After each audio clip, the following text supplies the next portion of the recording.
get that started. Good, thank you very much. Good evening, ladies and gentlemen, and welcome to the Conservation Commission for the Town of Milton. This is the May 15th, 2018 public meeting, and as a matter of course, we have a couple of regulations that we have that we'd like to speak about right up front, and the first one is all the members of the public are invited to participate, to make comments, to ask questions, and fully participate. To do so, though, we would ask that you introduce yourselves, because we have a recording here that is also part of the open meeting law, so we want to make sure that everybody is identified and heard. The second matter of formality is that we introduce ourselves. Judith Darrell Kemp. My name is John Kiernan. Arthur Doyle. And Steve Ivas. Now, first on the agenda is actually the Milton Land Conservation Trust. This is an assignment of restrictions, but the attorney, Kathleen O'Donnell, for the Land Trust is upstairs at the planning board. She should be here momentarily. So to move on, we'll go to the second item on the agenda, which is the amendment of the order of conditions. That's Milton Woods, 175 Governor Stoughton Lane. And also, another matter of formality, I will recuse myself from this, since my law firm has represented Pulte Homes for some time, and not on this matter, but I shall disappear. Thank you. Come back. Good evening. How are you? Good. Mike Rosati from Chandra Associates, engineer for Pulte Homes. So we have begun construction on the project. I'm sure you're aware of that. Let me just tell the public who's listening to us that this is called Milton Woods. It's also Town Farm. A lot of people know it as Town Farm. So- And another address is 175 Governor Stoughton Lane. Right. Okay, thank you. So Pulte Homes has started construction of the roadways. Steve and myself have been on site overseeing the construction. And I am here tonight to request some modifications of the order of conditions. One aspect concerning Lot 1 is because I have more information about Lot 1 than I did at the time we made the filing for the order of conditions. The notice of intent. So I'm prepared to talk about that first, if you'd like to, out of the things I have to talk about. So I have submitted to you a plan of Lot 1, which is this lot right here. It's the first lot as you, Uncle Road is down here. Come up the hill. It's the first lot on the left-hand side as you come in. So we submitted a plan with the notice of intent for specific grading and how the house would sit on that lot, and that is actually shown in blue. Excuse me, the blue is what we're doing today. The red, the shaded areas that I have, is the deviations from that footprint that I showed on the original plan to the one we want to do. So we have a little bit of a bump out in the back here. The garage is a little bit further this way, and the front bumps out just a little bit in that manner. So the limit of work on this lot with these changes does not change from the original plan that we submitted. The grading is pretty much the same, virtually the same, so it doesn't affect any of the tree cutting or anything that we were proposing with the original proposal. And we consider it an insignificant change, and we would hope that the commission does also. But it is a change from what we did submit, so that's why I'm here. What is that red rectangle that, This Yes. right here, what is that? Yeah, what is It's that? like a sun porch room for the house. and that's an addition? Yes, this would be how much more that I added. I added the shaded areas represent about 300 square feet more square footage in the house. Because we're a little short of commissioners tonight, Arthur, I feel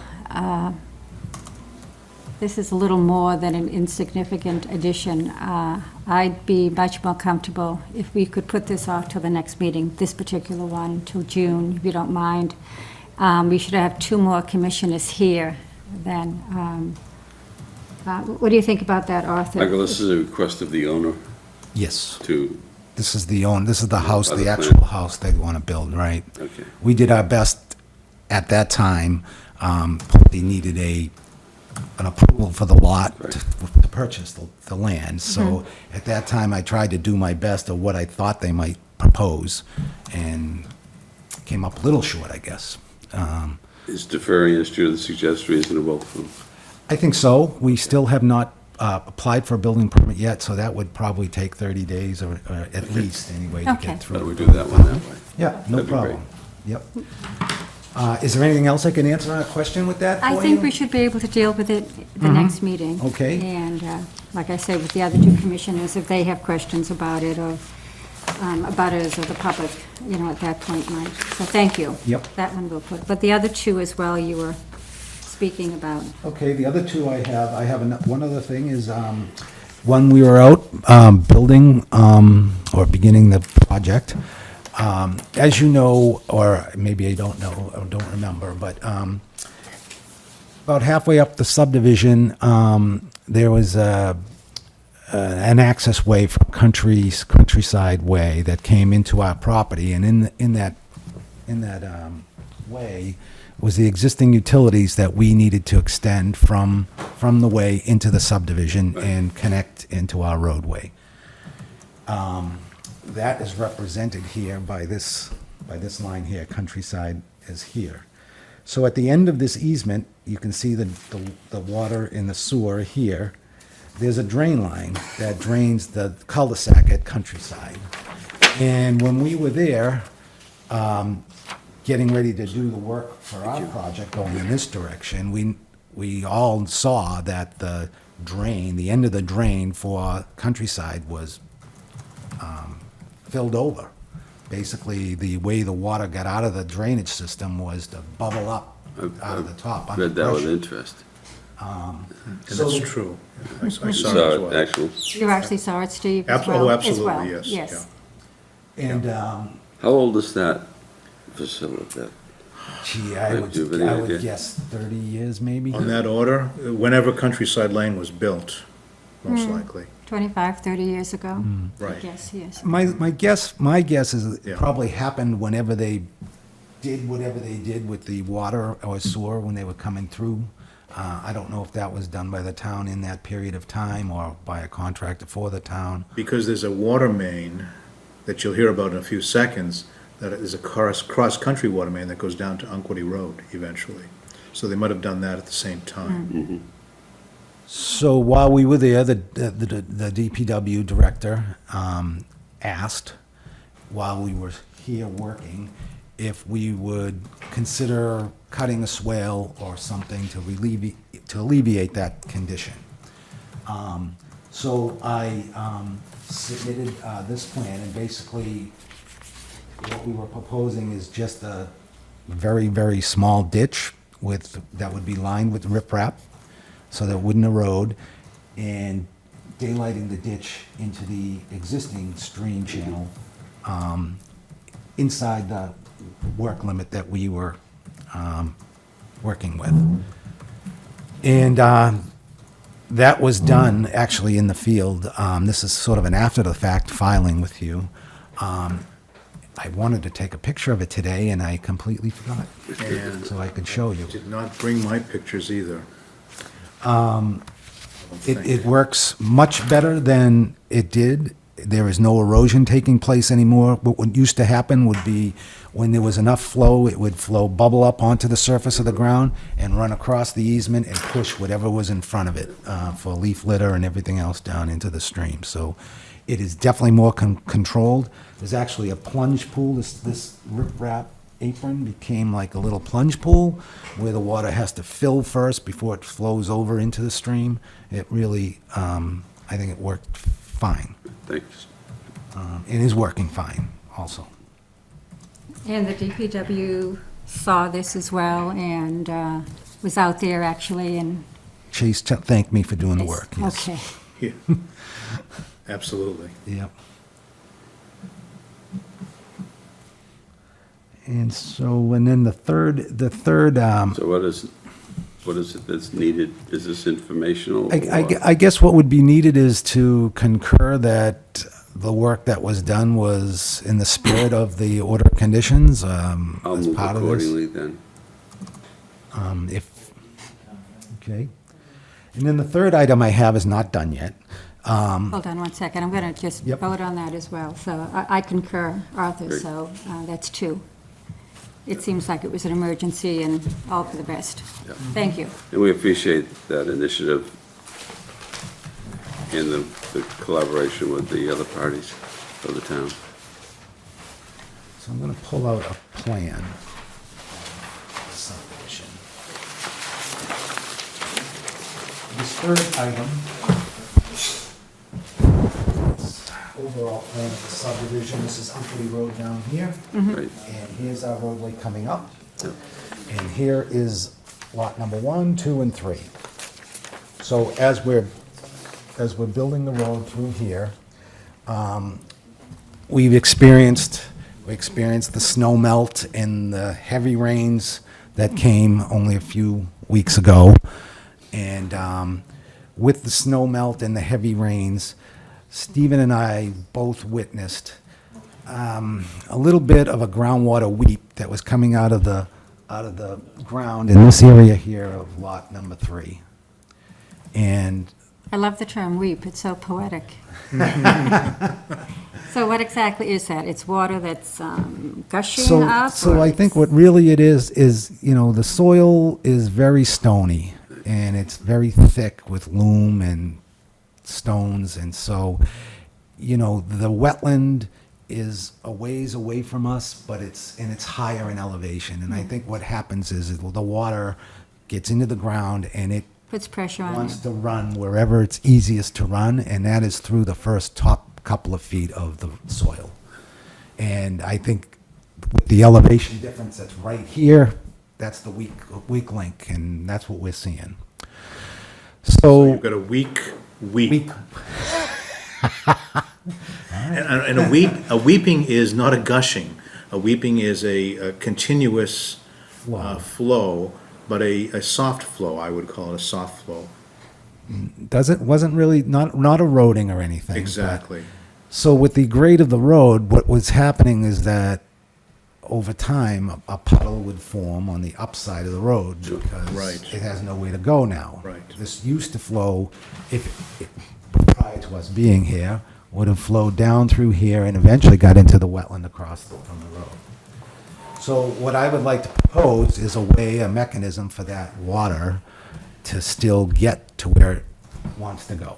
And that would be via a culvert under the roadway specifically for picking up this water and allowing it to flow back to the wetland in this point right here. Most of the time, that culvert won't even flow. Like as right now, there is no weep. It probably lasted 3 or 4 weeks. Exactly. Yep. Something like that. It's not like a vernal pool, is it? I mean, does it No. have a function at all? No, not at all. A vernal pool would be water at the surface collected. Right. This will collect, however, if the culvert is not put in, and provide a problem for whoever lives there, and it could overtop the road at some point. That's the fear, and that was the fear of the DPW, is that at some point it could overflow whatever bank that is created by the development, and then run down the embankment onto the sidewalk, ice up the sidewalk, or compromise the curb in the sidewalk because there's water there, which would cause frost heaving and things like that. Exactly. My recommendation is it makes a lot of sense to make sure that the water is moved to where it wants to go, really. The lowest possible place. But this has been going on for years, or this began when the road came in to allow like a little dam to develop? Or? Yeah, there was nothing on the surface before the work was started. But Okay. as a result of the work, there's been a lot of places along the road where water has emerged, where it never emerged to the surface before. Okay, It was previously traveling underground to the wetland. Yeah. What's really Exactly. nice is that what's being proposed will allow the water to continue down into the wetland and nourish the wetland. Right. Whereas if some other remediation took place, that wouldn't happen. Yeah, we wouldn't want the road to, like, I had two options. I could put it into my drainage system, and I didn't want to do that because that would have taken away whatever source, a portion of the source that was eventually ending up in the wetlands. Correct. We really didn't want to do that. We wanted to just convey it through our development as if it wasn't there, which I think is really what was going on beforehand. It's made it to the surface, it ran along the surface, and finally got down to the BBW. Right. okay. It's like remodeling a house, you never find out until you That's so have true. that first wall. So true. So you're asking us to do what? To allow a Modification. modification? To install the culvert as shown on that plan that I submitted to you. Okay.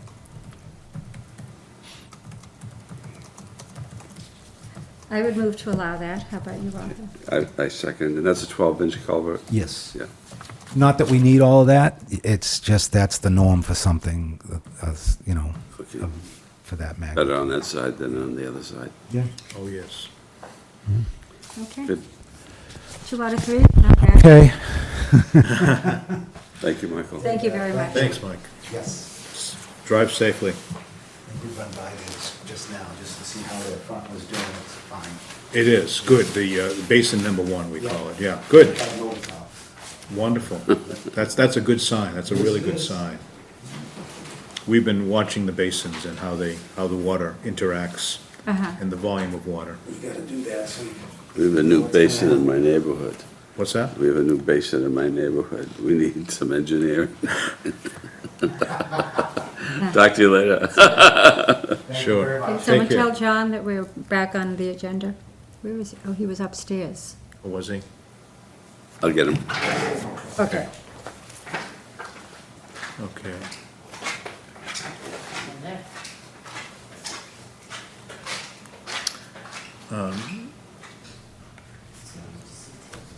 I don't know if you were here, Judith, when we started, but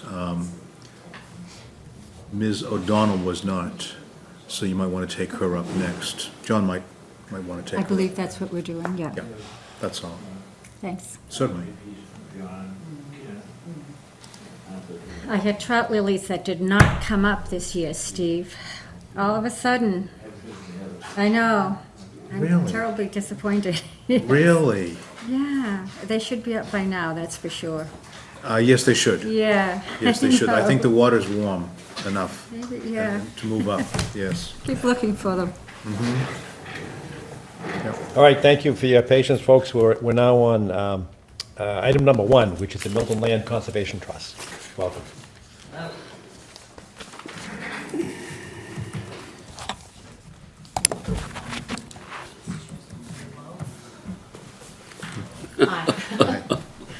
It's so unbecoming you, Kathleen. There you go. Sorry about that. Short enough to begin with. We did that on purpose, of course.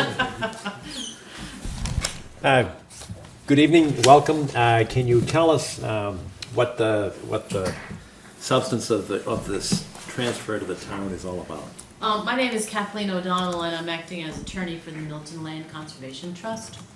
And the Milton Land Conservation Trust has been in existence for a considerable period of time. 48 years? 48 years, almost 50. And it has been winding down its operations in the town of Milton.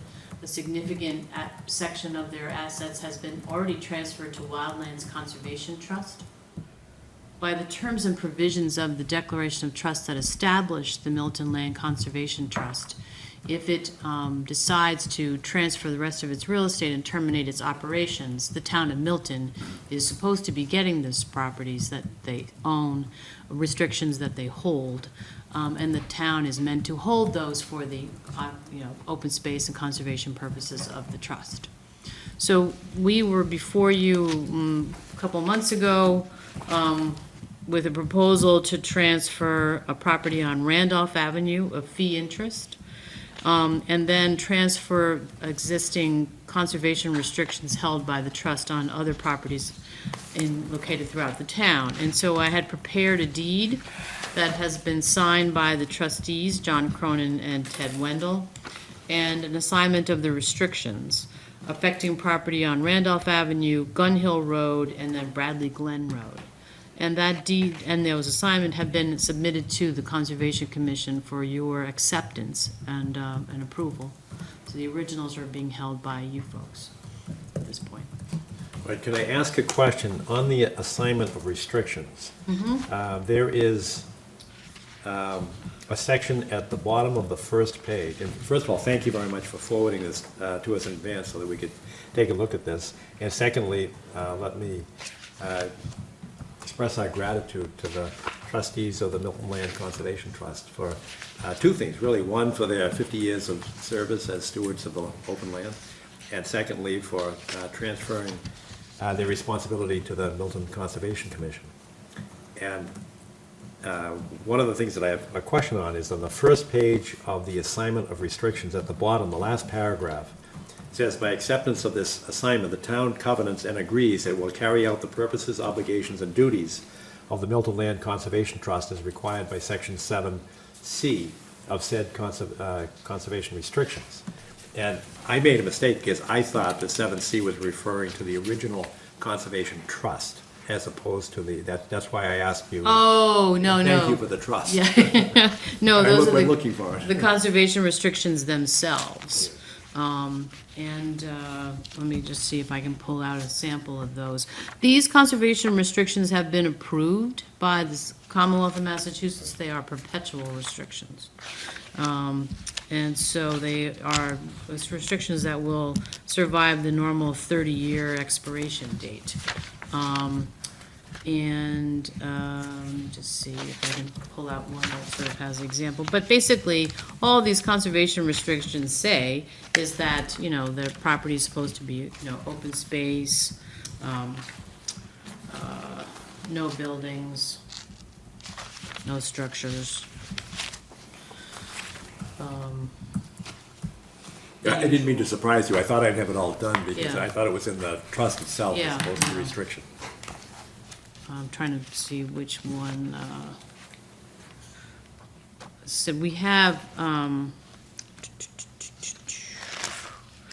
we've already assigned several of these to wildlands, and I'm just trying to figure out, pull out the right one for this one. I wasn't prepared for that. I had the trust itself, but not the, And I just want the public to be aware of the fact that by transferring them to wildlands, it's still the exact same situation. They're still in conservation, they're still for the benefit of the town. It's simply that it's a different administrator of these trusts. that is correct. So it is being held for the purposes that the trust held them. So as I said, the section 3 of the various conservation agreements and easements that were drafted and accepted in 1989 in some cases, just said that they're intended to maintain the premises in perpetuity, predominantly in their natural, scenic, and open condition in order to protect the watershed and other natural resources and to preserve the aesthetic beauty of the premises and of the town of Milton.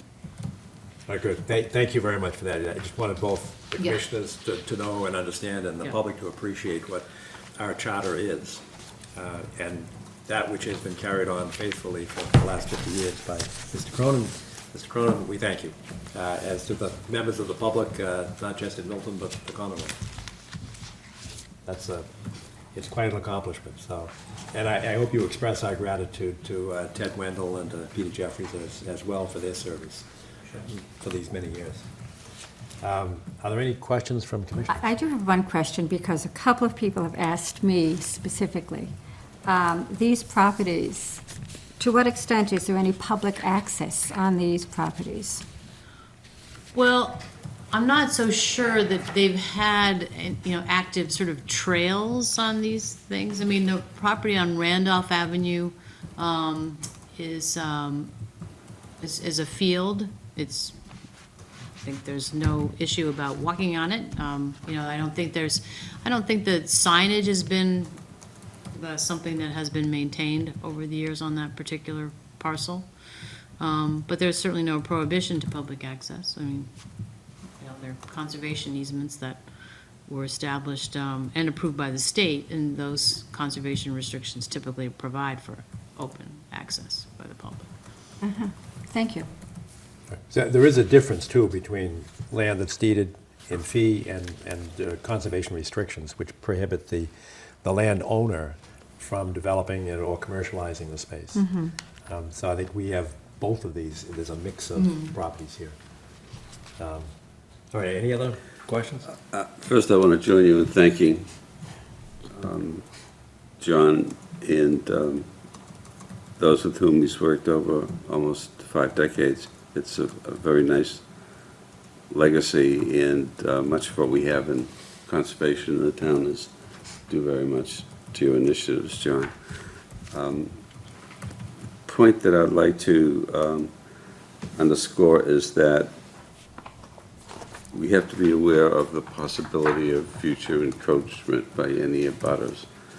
So I am concerned about appropriately marking these lands by the Conservation Commission with signage, where signage is appropriate, for us to possibly designate or recognize the gift, particularly the one that has the largest amount of frontage on Randolph Avenue. And then make sure that we have appropriate surveying and posting so that we're not continuously running up against situations like we found in other parts of the town. I think it's a good point, although in defense of the abutters, it is the abutters that actually deeded some of this land to the conservation. Right, and those may be today's They may butters, be but not sold. tomorrow's. I agree. That's what I'm thinking of down the road. Right. We could say that we have actually contacted, Ted Wendell has contacted a surveyor to put in markers on the Randolph parcels, so that the points that would be, you know, designating the fee interest and the conservation restrictions would be somehow designated. Okay, So we would be, the trust would be doing that.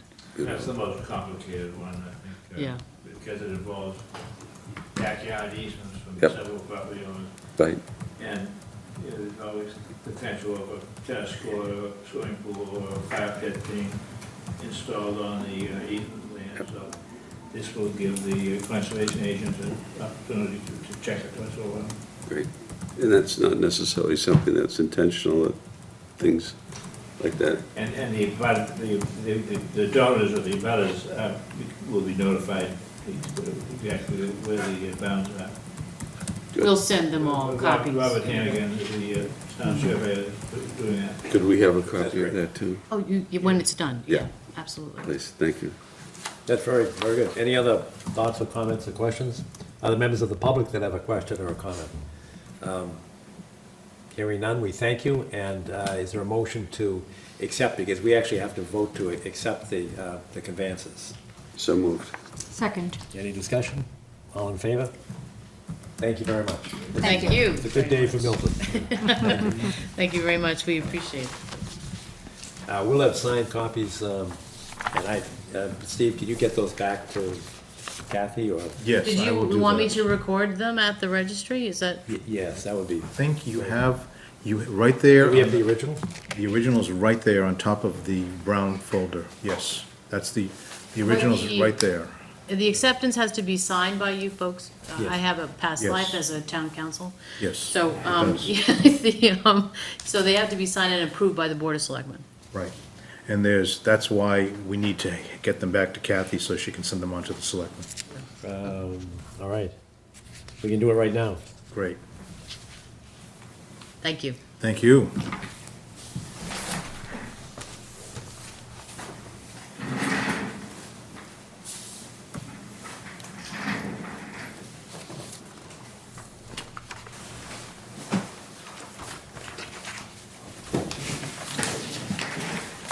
Next time.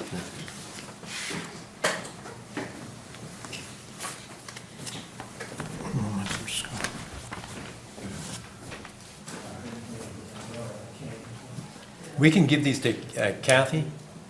Steve, will you ask Kathleen if she would like to take these? It's. Because they've got to go to the selectmen. Yeah, Kathy Bowen asked me to make sure that they didn't leave the room. Oh, okay. And so she's going to send them to the selectmen. All right. No Opposite jury. offense. No offense. All right, no, none taken. She takes her job very seriously, Very good, all I right. like that. and that's a good thing. It is, Is that it the is. third one, John? No, there are only two. Yeah, right, there are only two. It was almost an Since we're addressing security, we give these to you. okay. And in fact, why don't I take the white envelope as well? It was almost an admonition, if you know what I mean. I do, I know exactly what you mean. All right, thank you very much. That's a wonderful. That's wonderful great. It occasion. really I'll is. put them right back in here. Thank you. That's Wonderful. great. Oh, Nice absolutely. accomplishment. So we've done 1 and 2 on the agenda, now it's 3, notice of intent at 22 Russellwood Road. Welcome, sir. Henry,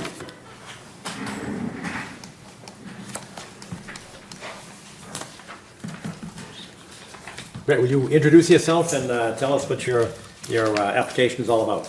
I am Patrick Donnelly, I'm the contractor for the homeowner, and we are proposing an addition out the back of the house, and we are within the limits, so I need your approval to go ahead with our project. So, to the extent that it doesn't look like the public is here, but you're on television now, so can you explain what the addition is about, so people have a sense, and just kind of orient people to Russellwood, next to Pine Tree Brook, near the brook? Yep, so in Road. the backyard is Pine Tree Brook. We're proposing an addition that's gonna come off the back of the house 16 feet, which will put us about 65 feet away from the brook, where the addition is gonna end. So just a 2-story addition bumping out the house, making a kitchen on the first floor, and the second floor making a master bedroom, bathroom suite. Patrick, when I reviewed this, the one thing that I couldn't ascertain as thorough as the building plans are, and they're very much thorough, is the plot plan. I wanted to see an engineer's plan of the property Okay? as a whole. Is that a possibility? Oh, yes, because I think this is a survey plan that was previously stamped, and then the drawing was done on the survey. The homeowner had this done a couple months ago. Right, what we need is an engineering plan that depicts that, because what I've got, a list of things, we need the square footage increase of impervious surface, because we're not just within 100 feet of the wetlands, but we're within 200 feet of a perennial stream. So we've got, the Riverways Protection Act to be concerned with. So we need to have square footage increase impervious. We need to have a drainage calculation as to how much water will sheet off the new roof. We need to know where it's going, whether or not there's a discharge system. It may be simple, it might be just a roof drain that goes into a Cultec system or a drywall or Drywall, yeah. something. Because we're concerned with erosion into the Pine Tree Brook. Yep. We need to see on the engineering plan the limit of work. And we need some kind of an acknowledgement from, you're the contractor, correct? Yes, sir. All right, the staging is important to us because you can't store your equipment that's hydraulic within our 100-foot buffer zone. And I spoken before the meeting started, the excavator that I use, he takes the stuff away at night. So he would be there, dig the hole. Machines leave at night because they're very expensive. He doesn't leave them on any job, whether it's conservation or Good. not. And then I would get obviously my inspections for the foundation, everything. He would backfill, and anything left over, he takes away with him. All As right. far as dirt, so. Well, we need to see the limit of work because the excavation is another issue for us. So we need to see where the erosion controls are going to be placed.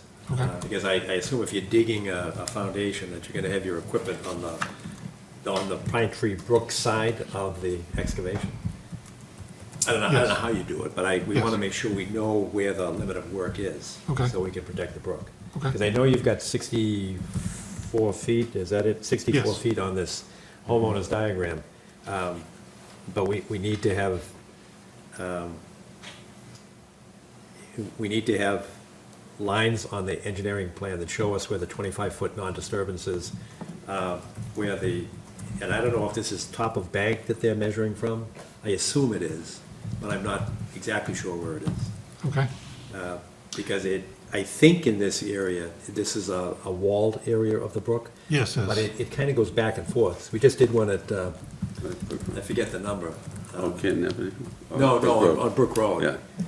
The one we did Yeah. at Zero Brook Road. Zero Brook Road, yes. That became 370 Brook Road.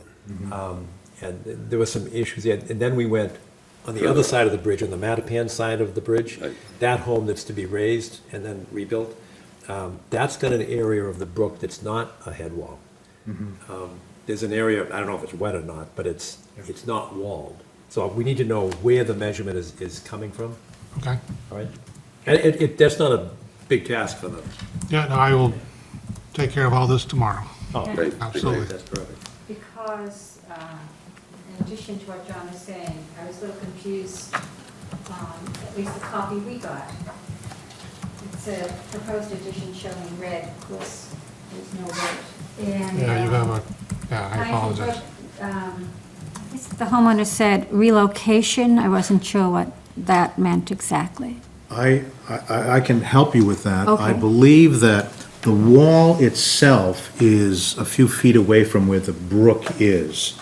Between the wall and the brook is a BVW, currently full of facultative wet and fac species there. I looked at it yesterday, I think it was.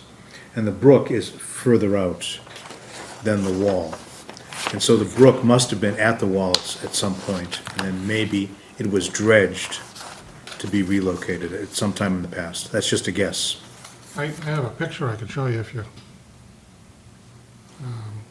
That might be helpful, but for record-keeping purposes, we need to know where the measurement is taken from. Right. Whether it's the brook, the wall, it sounds like there are wetland species there, so it sounds like it should be measured from the edge of the wetland.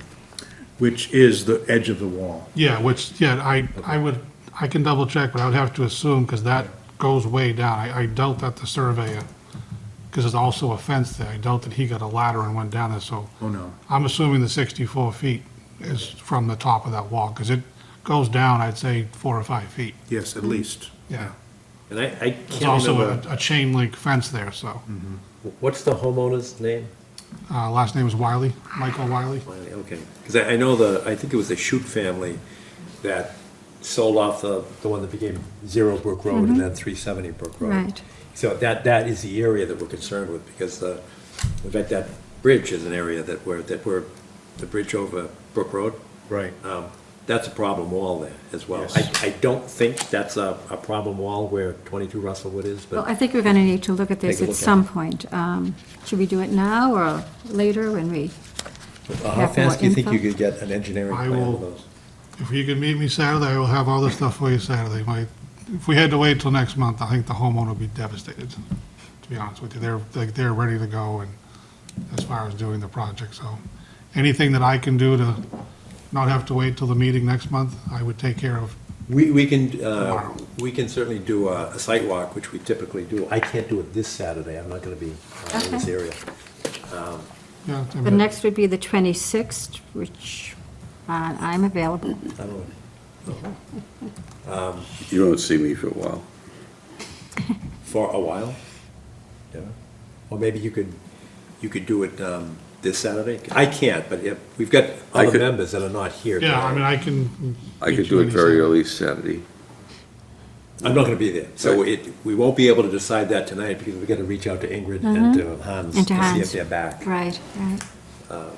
But we're trying to work with you, so we Yeah, don't. no, I don't delay appreciate it. that. I absolutely appreciate that. I know they do too. Like I said, anything I can do from now until our site walk, I will have all this in order for you, to avoid waiting till the next meeting next month. Absolutely.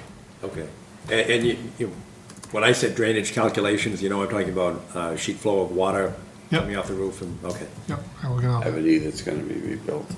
Oh, you do? Yeah, so that's Oh, the 24th, so I'll be out of commission for about 4 couple of Saturdays days. after that. Couple of days, anyway. Yeah. Oh, boy. Well, let's send out emails then tomorrow and see who can make it. This Saturday, you can't. I cannot. I can. I can go. And I can make it on the 26th, too. So let's see if Hans can do it and Ingrid. Ingrid as well.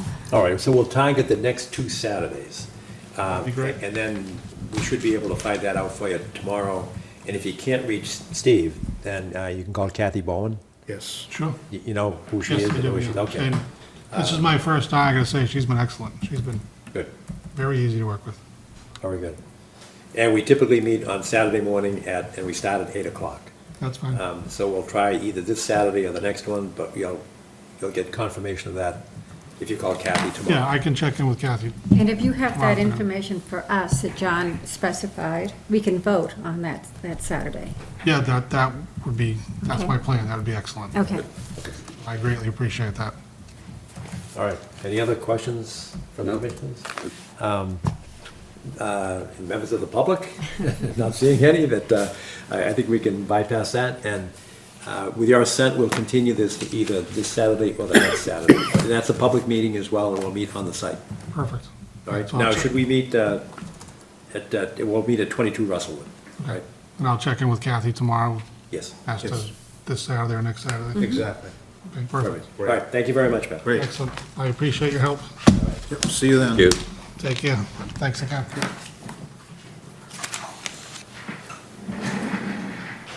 All right, next on the agenda is, Otis Street.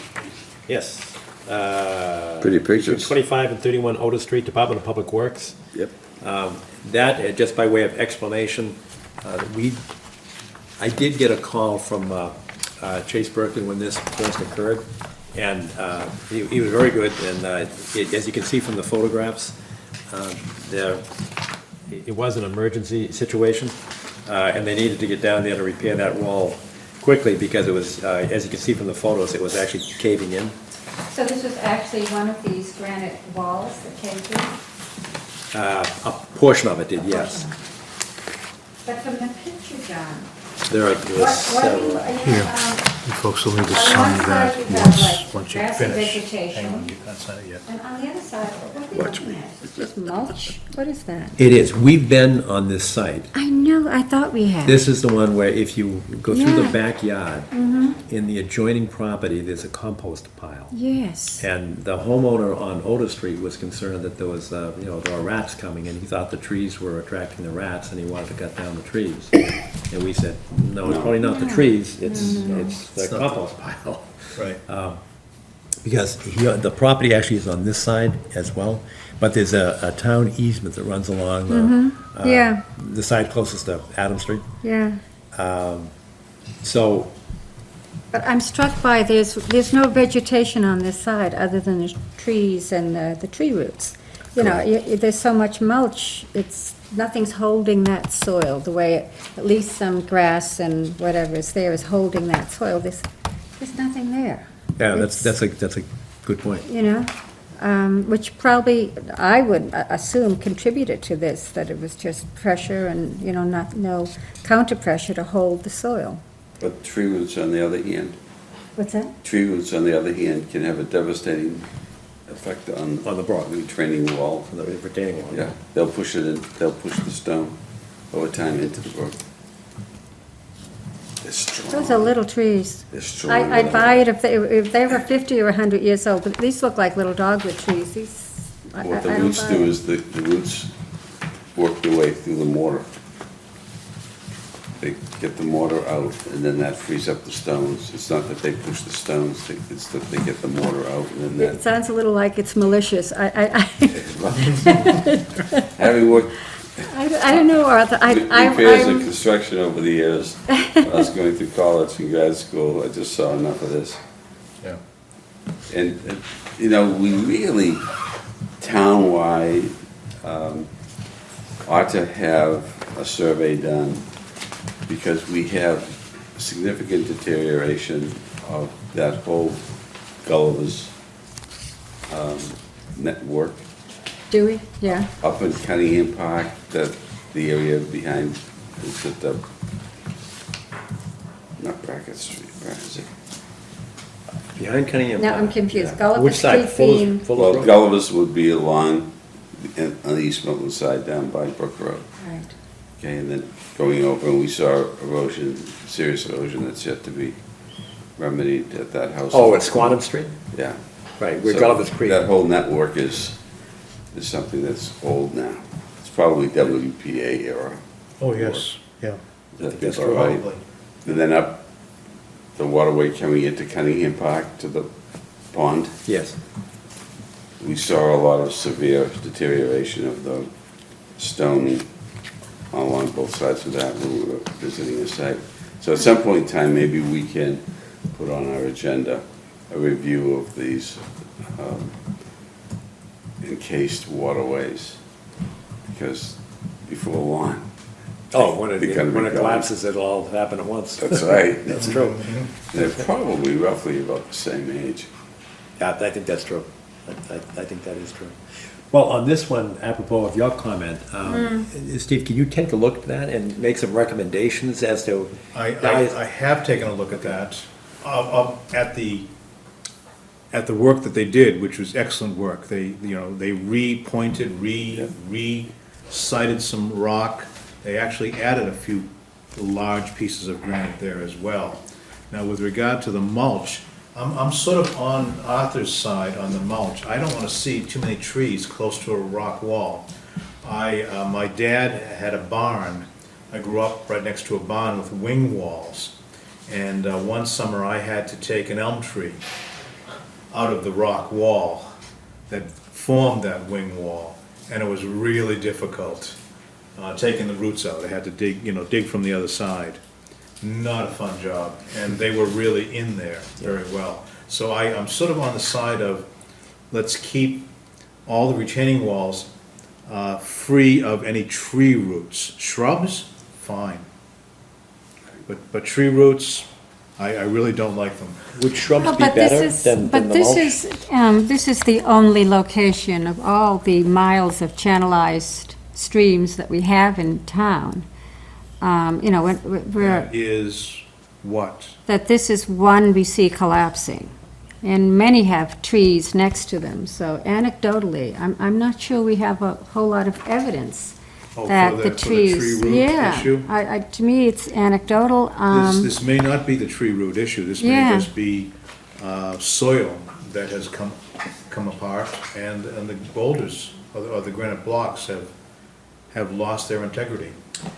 And this is pretty old. I think we're looking at 150 years old for Yeah, this, it's- this section of town. I think it's that old, Yeah. yeah. But I think we had an issue with a we did homeowner too, cutting some 10 years trees ago. on that side, about Yeah, 10 years or ago. 15. On this side, and Yeah. he didn't have enough room to plant the 3-to-1. Yes, So he right. planted some smaller trees, and I don't know if you can. And these are smaller trees. I mean, that's Right, a little and I dog. think there are only a couple of them there. It's Yeah. not the current owner, I think it was the previous owner. Okay, Because the current owner is the one we talked about cutting trees on this side.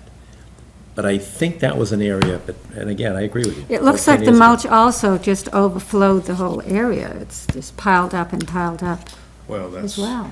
But the retaining wall will keep it back now?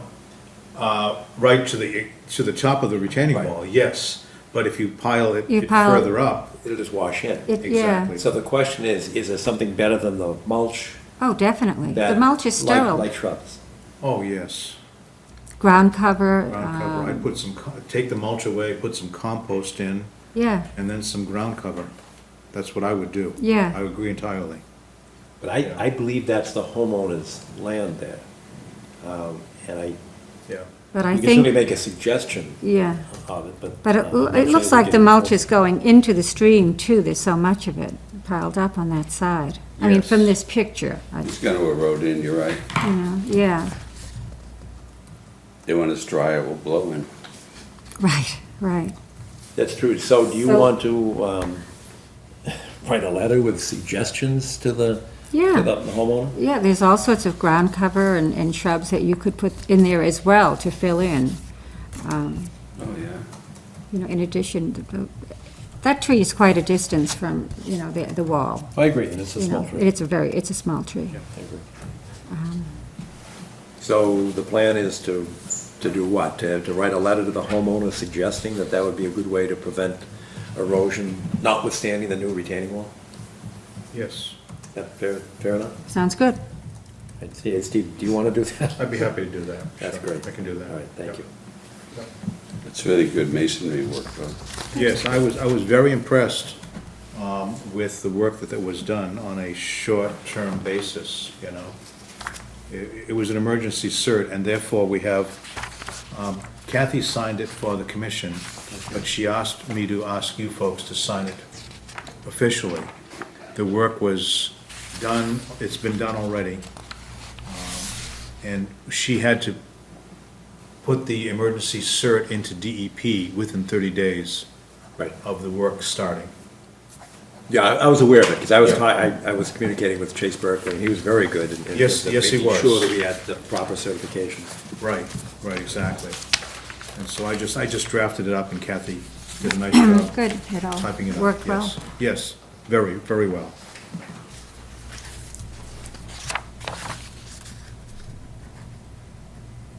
Yep.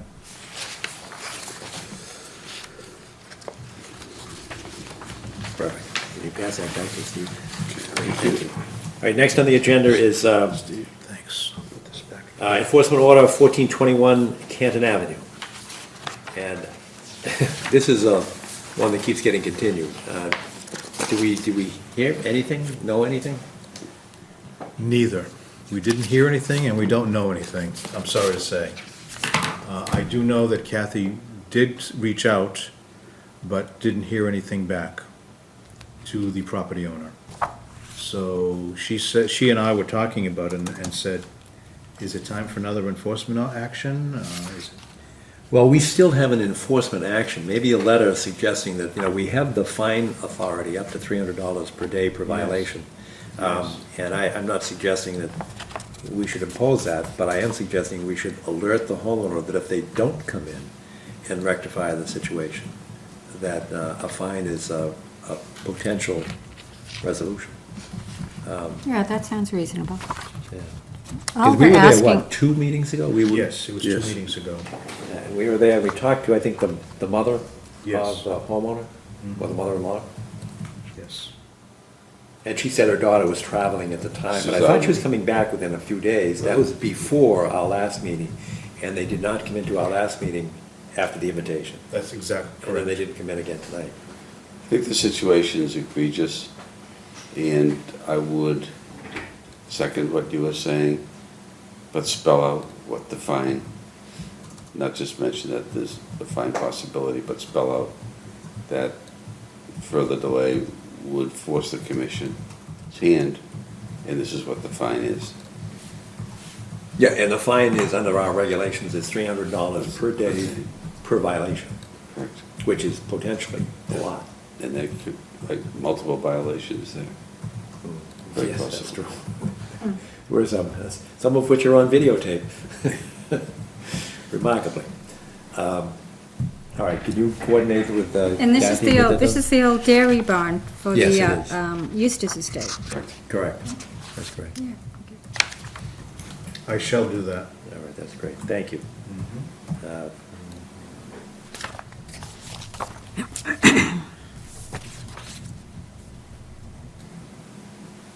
Next on the agenda is Enforcement Order 123 Granite Avenue.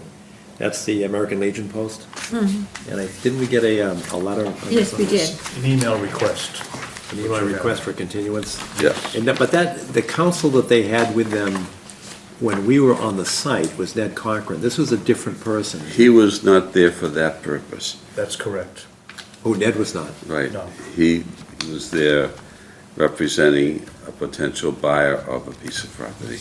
Oh, He was not representing the post. oh, good, okay. Well, I didn't, Is that your I didn't realize that. understanding? Yes, and in fact, the gentleman who representing the post at that time was Richard Pasteur. And that's That's the who- attorney that sent the email? Correct. That's correct. Right. Okay, good. Okay? All right, and he's asked for continuance until, oh, here it is, yeah, until June. I would like to suggest that we get an engineer's plan of that whole area, because their property extends well toward the Neponset River. And then it abuts apparently to a piece of property that's privately held by a Milton resident that's part of the old railroad right-of-way. And then after that property is the DPW yard. Oh, so I thought their property went right up to the DPW yard. It's actually the Mass Highway. Right. It's state yard. There's three different pieces of property there. Okay. And the post has a good deal of property beyond, I think there's a white fence at the end of the parking lot. Yes. You'd think that the end of the white fence is where their property ends, and that may not be the case. Okay. So we might want to really see what that whole area looks like. Maybe the town engineer could get us. Yeah. Yes, you're correct. We could probably get it from the This- town engineer, but the applicant should show us the whole site, because if they're talking about putting P&B buses at the end of the parking lot closest to the Mass Highway yard, that's the area that, so we're essentially going from the building itself and the pavilion that they put out back, which would be closest to Squantum Street. Correct, And then the other end would be closest to the Mass Highway. correct. So they should have a plan, the applicant, that is, should have a plan for us as well. One would think. What's that? One would think. One would think. One would hope. All right, well, maybe. And they're well-intentioned, so I think with our guidance, that they'll probably be able to do that. But they may need a little bit more guidance from us relative to the end facing the Ponset River. Okay. So then, is that something that, Steve, you can coordinate with Kathy, that, Would you like me to contact Mr. Pester and request that the entire property be shown on Yes. whatever plan comes to us? Correct. Before the meeting? correct? Because we're interested in both sides of the property, both ends of the property. Oh, that would be great. Sure. So So- on one side is is this the parking lot that is, That's it. okay. Well, this is the whole American Legion, but this is owned by the state, that park and ride thing? No, that's No? over here. Oh, that's over there, okay. That's closer to the expressway entrance. Uh-huh, So this Squantum Street would be up here. I see. So then, So we've got the river issues is up here. here. Yeah, Right. Yeah, because the expressway goes, it Mhm, it bends turns at right that there, point. right. So, Okay. right, the river's over here. And Mr. Cochran said there was some kind of an easement through the property as well, and I said, Well, there's an MWRA right, easement. exactly, Because they had a Water easement. huge issue there 20 years ago. okay, yeah, that's indicated on the map here that we have. okay, good. Yeah, that would be helpful. Any objections to continuing this until June 9th? No objection. So it's continued until June 9th. June 9th or June 12th? 12, you know, I 12, I it is just the read 12th. that. No, that's a question mark. Oh, question mark. June 12th is the Tuesday. June 12th. Okay. Thank you very much.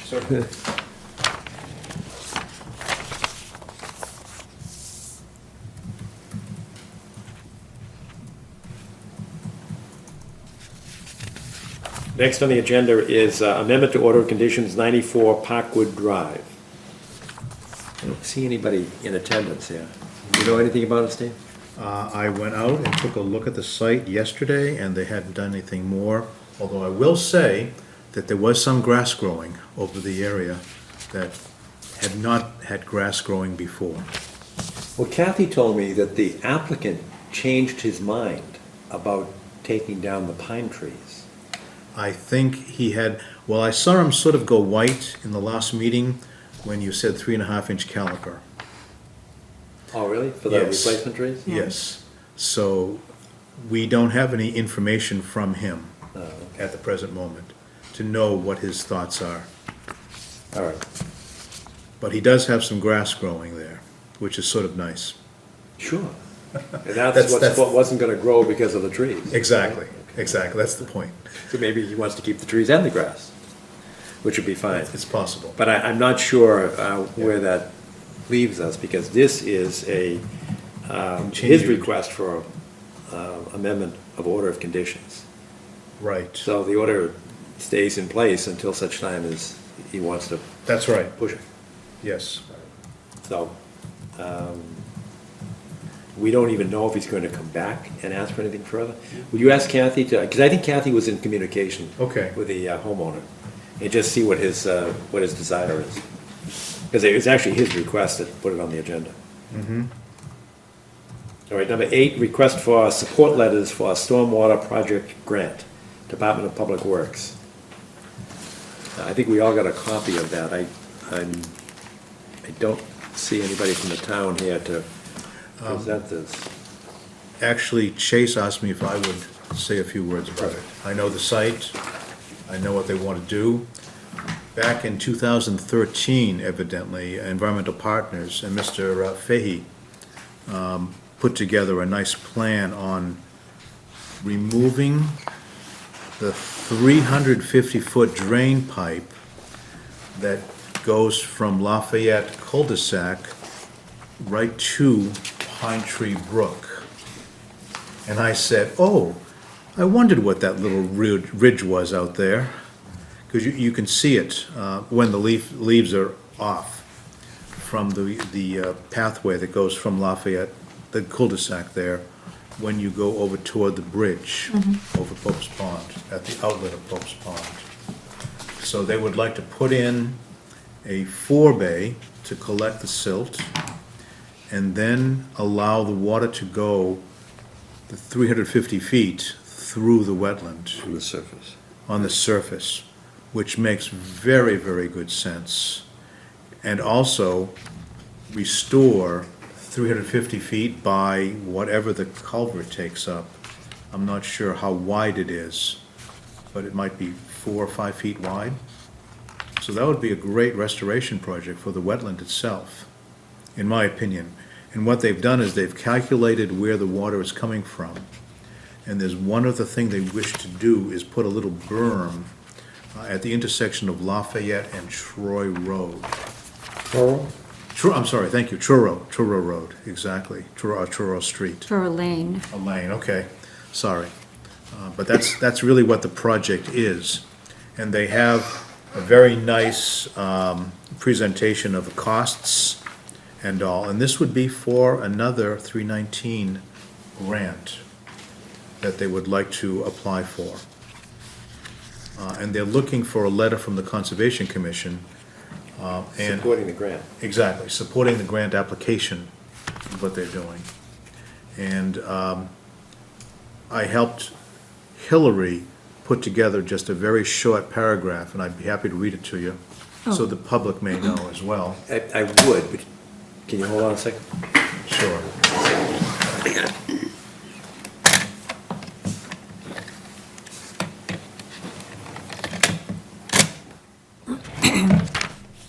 Thanks. Can I ask you a question first? Because Absolutely. It may affect what your proposed statement would be.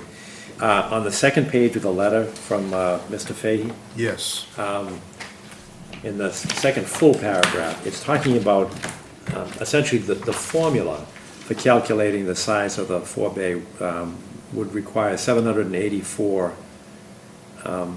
7,000. no, 784 cubic feet. 7,843 cubic down feet. below Get further. down below. The third line from the bottom, or the fourth line.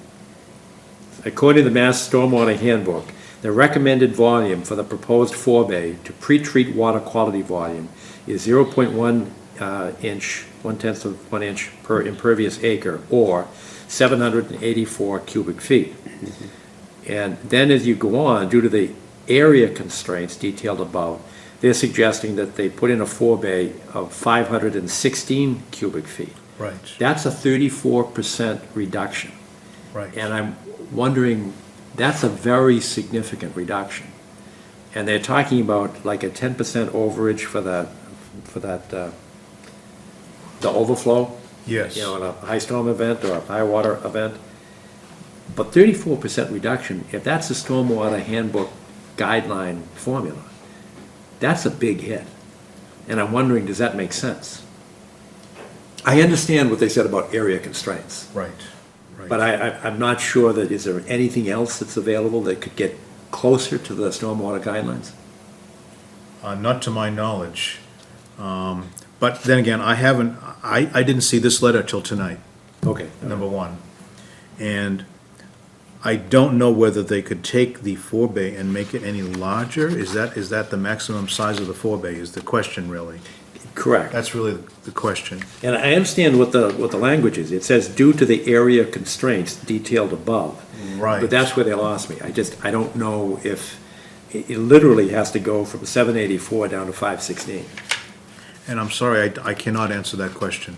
Okay. I can certainly ask the design folks and the engineering folks. All right, because in the next paragraph, and in the fourth line down in the middle of the line, it says, it is assumed that this system will treat 37.4 inches of rain annually, which is 90% of the annual runoff. Assume that 10% of the annual runoff will divert into the overflow or secondary outlet in the manhole at the corner of Lafayette and Truro Lane. That's what you were referring to. Exactly, that's going, so they're taking 10% and moving it somewhere else. But that was my question, where? Because if they're taking out that 350 feet of drainage pipe that's actually discharging into the brook, where's the 10% going? And we don't, It's let's see, going to a secondary outlet. it's going to a secondary outlet and we don't have a drainage plan here, really, do we? No. No. In the manhole at the corner of Lafayette Street and See, Truro. on the plan, we can see the manhole here, but I can't tell which direction things are going in. Truro Lane.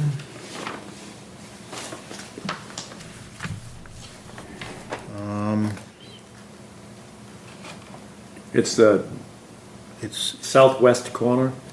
yes, the Of that southwest corner of that intersection? intersection, that's correct, at the southwest corner of the intersection. And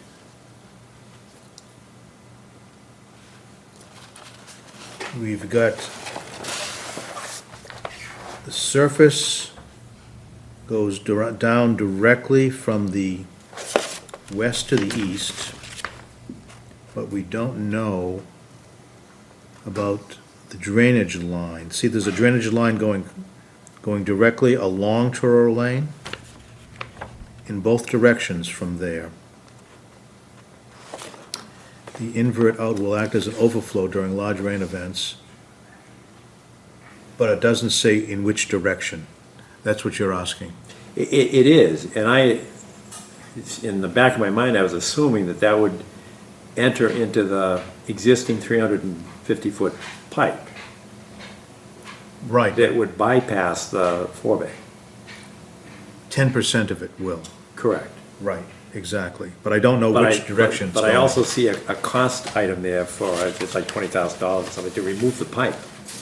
Exactly. So that's why I asked, where's that 10% going? If they're taking the pipe out, it's not going into that pipe, it's no longer there, so where is it going? No, the That's 10% is actually happening, the 10% change is happening in high storm events at that southwest corner. Right here. Correct.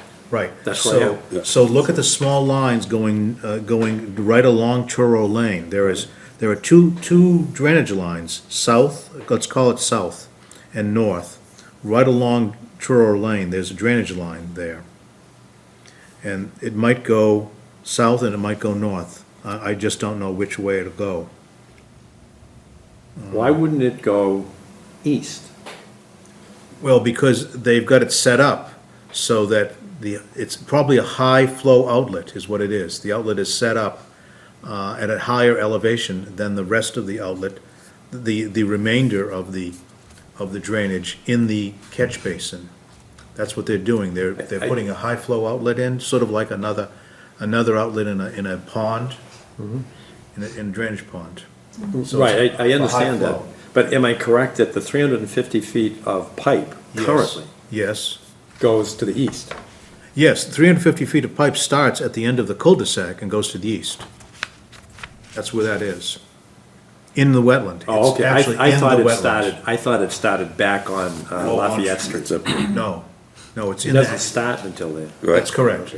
That they're taking out, the 350 feet of pipe is in the wetland. It's a wetland restoration Okay. entirely. That's why I like it, Right, because I it makes a understand. lot of sense. Yeah. I know I should remember, but I can't. Just remind me, what exactly is a forebay? What does it look like? It looks like a bathtub built with rocks. Winter Valley? Right. Parking lot, Exactly. right at the edge of the okay. parking Yep. lot? Right. That's it. Right, that's all. And all it is to slow the water down, and once you slow the water down, then the smaller particles in the water will settle out. That's the point. And they get taken up on a regular maintenance cycle. And it depends on the watershed of the area, how often you have to maintain.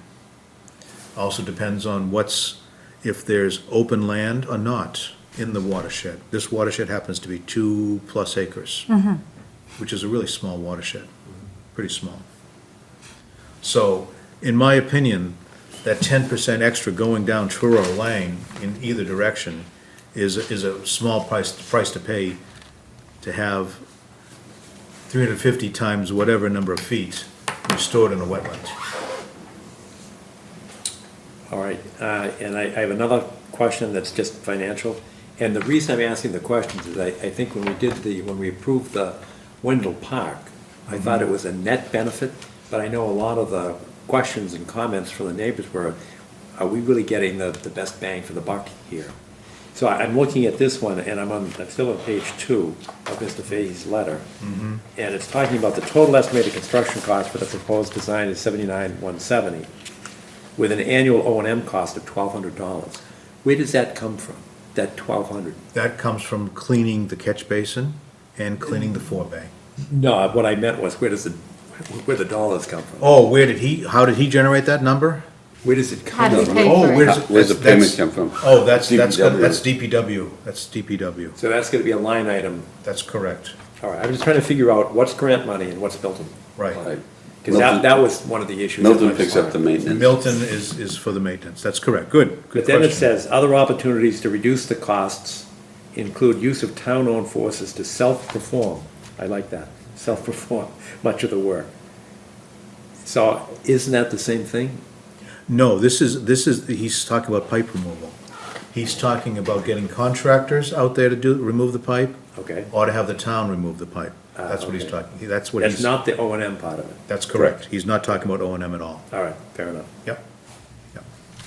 All right, those are my questions. So what was the suggestion in terms of language? Language? Well, I thought you were gonna Oh, I'm read a sorry, yes, paragraph. of course, here we go, yeah. Hello, good morning. On May 15th, 2018, the Conservation Commission of the Town of Milton discussed the proposed Lafayette Street BMP project during a public meeting, at which time they were made aware of plans to apply for a Section 319 grant funding to fund the construction of the proposed BMP. BMP means Best Management Practices for the audience. The commission also reviewed a conceptual plan for the BMP. Commission looks forward to removal of wetland filling in the form of the existing culvert and its cover material. The commission is amenable to the proposed future stormwater BMP installation pursuant to regular public outreach and conservation. And conservation something, I don't know what was, she wrote that. Regular conservation involvement perhaps or something. I'm not Or sure. conservation, period, just Conservation, yeah, Yep, bit of I period. think that's what it means. All right, so that's a supportive, Supportive letter for the grant. okay with me, okay with you? It's okay. It's okay. I think we could be a little more enthusiastic. Instead of saying amenable, I think we could say we Support support it. this concept, not just amenable to it, which is a little weaker. We took it from another letter that you had done. That we had done or somebody had Yes. done for us, I don't know. Yeah, somebody had done for you, yeah, yeah. Maybe we were lukewarm on that. This one sounds good. So, I saw a great blue heron here just about a week and a half ago Excellent. at Pope's Pond. Really? Yeah, Excellent. yeah. Where'd you see About it? 2 weeks ago. I saw a great blue Where? heron.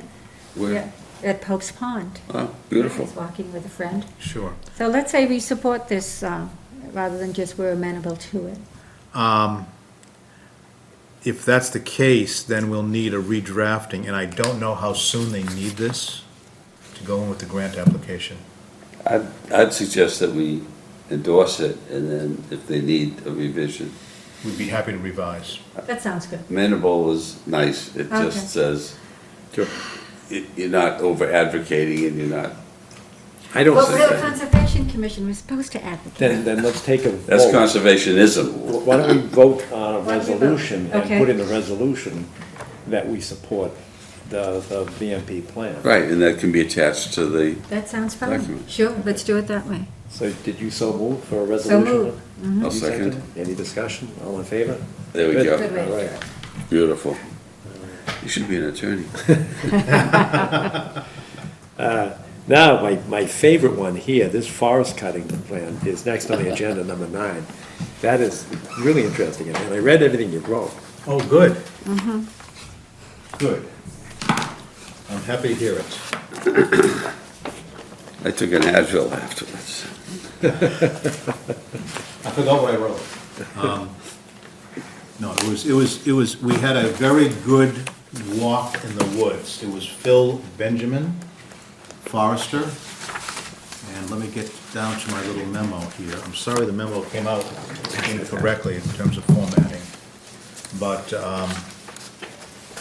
the Conservation Commission's Thank you. responsibility, thank you very much, under the Forest Cutting Practices Act and the Wetlands Protection Act is limited for these projects that have forest cutting involved. I think you probably knew that, right? Yes. Okay. Now, this land that is in conservation, we own this land? It's in chapter 61, so it is owned by a private party. Okay, There are 2 properties. It's owned by a private property, and it's in chapter 61. So if they took it out of chapter 61, the town would have the first right of refusal to purchase the property at a fair market value. That's one of the things about chapter 61. I know because we just purchased in Norwell 124 acres that was in chapter 61 last Monday night. And chapter 61 means what? I'm actually not familiar with it. There's a chapter that says you can decrease your taxes on the property if you have it in agricultural use, or forestry use. 5 acres or more. Yes, exactly. and this is the Chestnut Run Realty, and it's part of the Milton Land Conservation Trust from Roger Gregg. Yes, Okay, that's correct. 20 acres altogether. There's more than 20 acres. I think there's 20 acres in one parcel, and there's 40 acres in the other parcel. And you should, a month ago, you should have gotten Map, a yeah. copy of the map Yes, yes. and the detailed plan that the conservation forester put together. Consulting forester, I should say. But is the conservation restriction on this land, does it say that, does it exempt the commercial use for forest? I don't know if there is a conservation restriction Yeah, on the property. I don't think so. I don't believe there is. I don't remember that, John. There is, Is there one? yeah, 427 Hillside Street. Roger This- Gregg, about 10 This is years for, ago. this is 437, owned by another Greg. If you looked at the information last His son. His son. last His month, son, that's correct. okay. This is another property. Okay. This property is directly adjacent to where the landfill is along Unquity Road. We could see the landfill from the westerly portion of the property. The confusion, Steve, is that what we have listed as the Chestnut Run Realty Trust is both 427 and 437. I see. So And what are you reading? Where are you reading Milton, that? we received from, Okay, in one of the packages a couple of months ago, from John Cronin, attaches, is the Milton Conservation Land Trust assets, which have been transferred to the Wildland Trust. It was determined 3 neighborhood-sized parcels would, so those are the ones that we just I recently see. got. And so this is from '04, Chestnut Run Realty. from 2004? 2004, the rear of 427 and 437. And I know that the Hillside Street Neighborhood Association is very interested in what's happening with this property. At their meetings, it's been discussed in terms of, And you've got two parcels. There's two parcels, that's correct. One is 20 acres, And one is 40 acres, that's correct. because this one is 20. 20 acres. Yeah. And they are north and south of each other, the parcels. And I'm sorry, I don't have the information from last month here with me tonight. I don't have the detailed maps. So what we did, I'll just go on if you don't mind. Please do, sure. Can I ask you Certainly. two questions, because they may impact on what you're about to say. First one, am I correct that Hillside Street is designated as a scenic road? I'm sorry, I don't know what their designation is. I'm pretty sure it is, yes. I believe That would it. It make is, sense. yeah. All right, so I'm just Two of I'm just those trying to roads figure are out. up there. What's that? Two of those roads up there are Hillside and, the other one is escaping me. Is it Harlem? Could be. Why do you- Hillside definitely is. Well, I'm just looking for, what are the triggers for this, I'm looking on, in provision number 6A, which is a 50-foot buffer strip along public ways or 100 feet on designated scenic roads. That was one question I had as to how wide is this filter strip from the cutting? And the other one is on the next page, which is 7D. Yes. The site review resulted in the following observations and recommendations. D, Right. there are a number of small ephemeral, parentheses, intermittent streams that are the lowest elevations within the bordering vegetated wetlands. Now, I can't remember Alan Anderson's home's number, but it's around 339. Oh, yeah. And- It's just before 339, because we worked on that. We did. That's where there's like an Yes. original garage barn. Yes. And we did the steps in the back. When I read that, I said, wait a minute, that's that stream, or one of the streams. Oh, yes, there's a lot of streams there. But that one is not intermittent, because that's the one that Tom Palmer came out, and in his first meeting, he described it as a bubbling brook, and then later on, he said it was intermittent. And we agreed not to make an issue out of it, because those are the headwaters of Pine Tree Brook. Right, right. And across the street from where Ellen Anderson used to live, and that, the home that, I can't remember the people's name that we did the work there. But across the street, Martin. okay. Martin. I think that's correct, actually. They live in some other state for Right. most of the year, and then they come back for vacation time, I guess. Yeah. But across the street, again, the headwaters, there's land up there, and used to be a swimming pool about 300 yards into the woods. It was all by itself. And it became an issue, and I think Roger Gregg owned it at the time. But there were fish eggs or something there when this goes way back, probably 15 years. But I know that's a very sensitive brook, because there was some kind of fish that were found. You're talking about the perennial stream. Yes, Okay, good, well. but I just didn't want to, lump this, these, Oh, a okay. number of small ephemeral intermittent streams, Sure. and then somehow designate that one as an intermittent stream. I don't think it is. Right, right. In fact, I say Chestnut Run is maybe a perennial stream, just an E below. But he showed me, Mr. Benjamin showed me, we walked outside the area by hundreds of feet where he was going to propose the cutting area, hundreds of feet to the east, and showed me a stone bridge that went over an obvious perennial stream, and I didn't write that in here because it was way outside Okay. the area of the subject locus, really. It was way to the east. We had to go a couple of hundred feet, I would say, at least, away from the easternmost portion of the cutting area. Okay. And just FYI. So that must be the stream that you're talking about. The one that has. a Yeah, I beautiful- don't know if it's connected or not, but I know Yeah. that in that area, there's Yeah, at there's, least one. there's this beautiful old stone bridge Okay. that looks like it was done in WPA type, very nicely done. Got a lot of moss on it, and the ferns are climbing the bank right to the bridge. That's really interesting. I very rarely, and these were cinnamon ferns right up to the bridge, climbing the bank. In any case, But you were talking about a stream crossing somewhere. Is that the area where you were talking about? no, not at all. The stream crossing is directly adjacent to there is a trail on the DCR property that goes along the eastern portion of the northerly lot, the northerly parcel, right at the toe of slope of the landfill Yes. of Equity, Right. right there. And that stream crossing is right there. It's just north of that spot. I wish I had the maps with me, 'cause I could show you.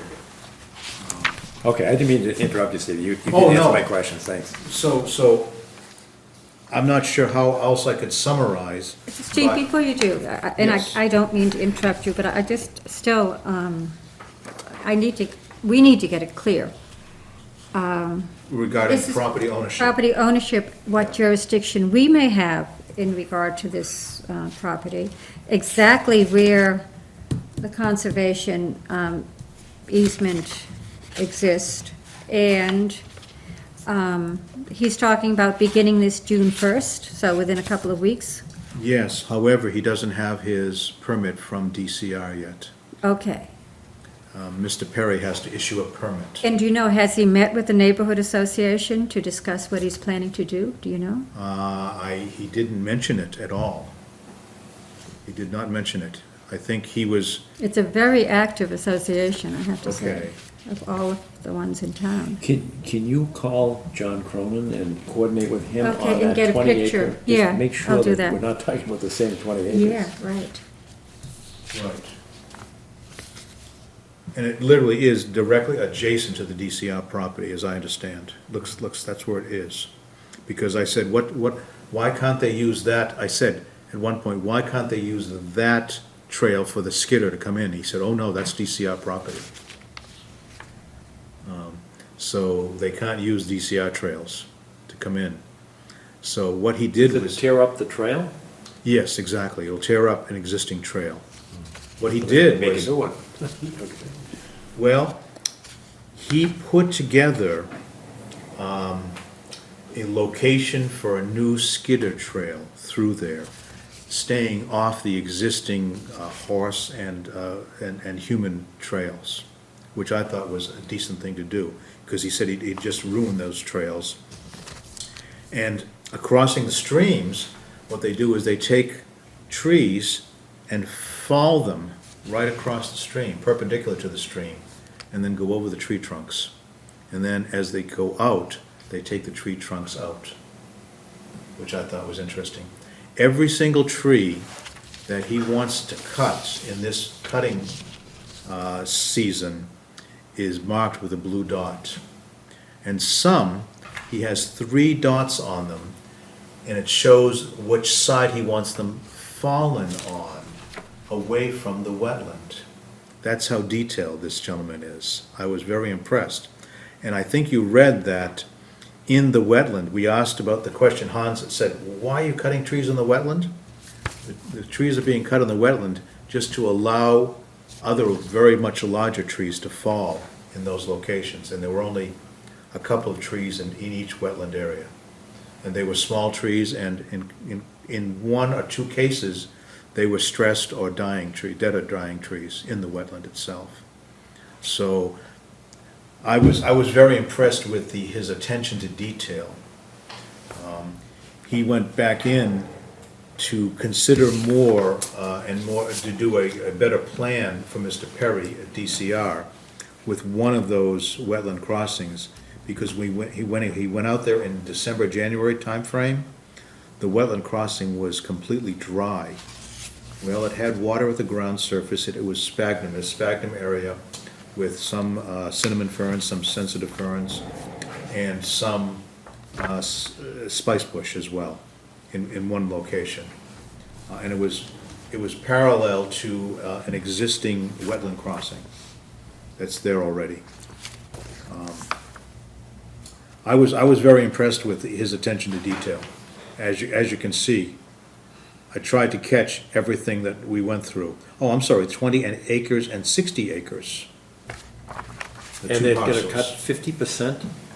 No, not in the least, 50%. I'm sorry, I don't have the number. Again, we don't have the maps, the site, the cutting plans with us tonight. Unless you have, do you have the 437 Hillside Street? Oh, there you go.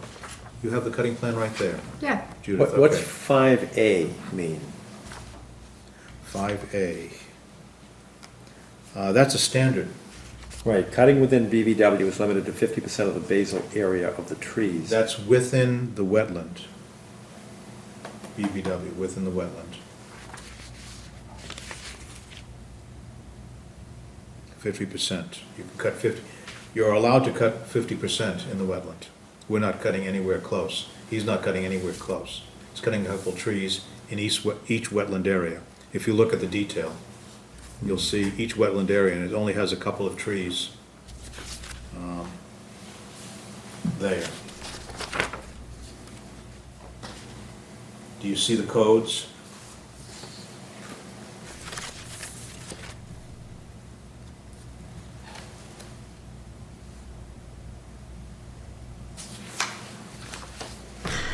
You're trying to understand the cutting plan? Yeah, It took me a couple of hours of study. yeah, I mean, I just looked To it go over through it. briefly this afternoon, but, Sure, it took me a couple of hours of study, yeah.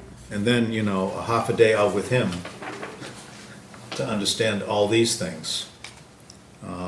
Is there anything I can help you with tonight? Anything? No, I read these before, I mean, as best I could, but Yeah. Sure. I did get lost in some of the details. Right.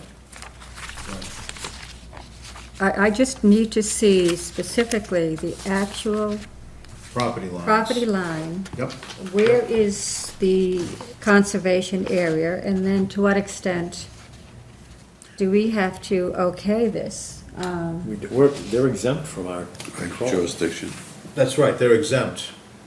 Except, I mean, there are things that can trigger it, like if they violate the standards here, Right. like their stream crossings have to be Right. carefully monitored. Exactly, exactly. And we have to also make sure that he's identified the wetlands properly, and he did.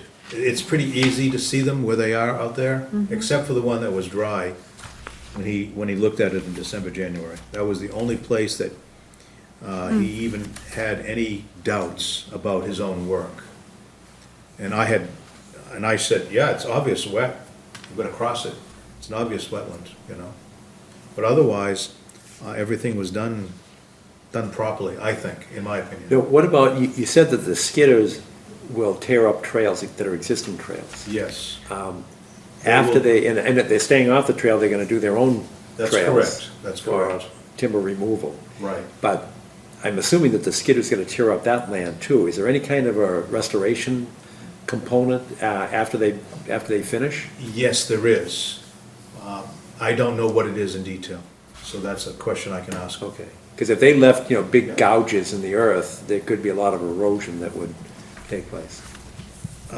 Evidently, the people that he has contracted with to do this work are a father-son team, and they work extremely slowly.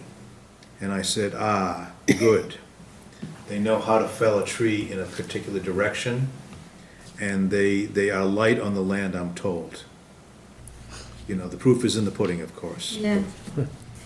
There's been such a tremendous change in the last 20 years in that area, because the deer have eaten everything in sight. And there's hardly Everything. any regeneration at all. And that's really Exactly. the reason for the work, actually, is to create more regeneration, How does this help? more sunlight. And there's one area that But I more could, for the deer to eat, it seems. I mean, well, the deer can't eat it all. In fact, there's one area there at the intersection of these two properties, right at the intersection, that he showed me, an acre of area, where there are 2-year-old northern red oaks coming up, and literally thousands of them. Neither he nor I have ever seen anything like it in the woods. Literally, I mean, it's just covered, and the deer can't eat them all. That's the point. And so what he's doing is he's letting the light in for these to grow up, so that the deer can't completely destroy this area. And so that's what the whole purpose of the work is, because when I first entered into the site, I looked at it and I said, oh my God, look at this. There's nothing there. It's just like an English parkland. Yeah. And it's just like driving down Chickatobit Road these days. It's very sad. As you know, I used to work there, and there used to be a lot more shrubs, you know, and regeneration. Now that you only have, you know, you've just got trees, one age of trees in some cases, and that's it. There's nothing else. Very frustrating for ecologists to look at that landscape. Yeah. Very, very frustrating. It sounds like we have some big questions here, though, in terms of property rights. Yeah, I- it sounds that way. But if you call John Cronin and maybe Yeah. just compare the maps. Sure. Those will be a little bit difficult to follow, I assume, the maps attached to Yes, the back. yeah. Those are tough. Yeah. Yes, they are. Do they have larger, regular plot plan type? I don't know. And see, it also includes 427, you know, which is also conservation. Yeah. So this is a purely commercial, I know it's agricultural, but I mean, it's business. They're It's selling business. lumber. Okay. Yeah, they're selling the lumber. I don't know if they're selling the lumber, I don't think that money is a large motivator for whoever owns this property. I think it's more the health of the forest. That's what I think. That's what I'm led to believe by the forester. All right. Well, thank you very much for that information. You're going to Sure. follow up with John I Cronin? will, yeah. the, And when do they expect to organization? get the okay from the state? Do they know? They don't know. They just simply don't know. Would you like me to ask some of these questions specifically to? Yes. Yes. Fine. For the So, land ownership one, but the other one for me is, what are you going to do to restore the trails from when the skidders are removed? And the other one is, have you met with the neighborhood association to hear their concerns? I have that question as well. You know, I doubt very much whether there's been a meeting. That's just, but I'm not Yeah, I coming mean, I from think a- everyone is on very good terms and all that, I Yes. have no doubt, but There was another information woman beforehand.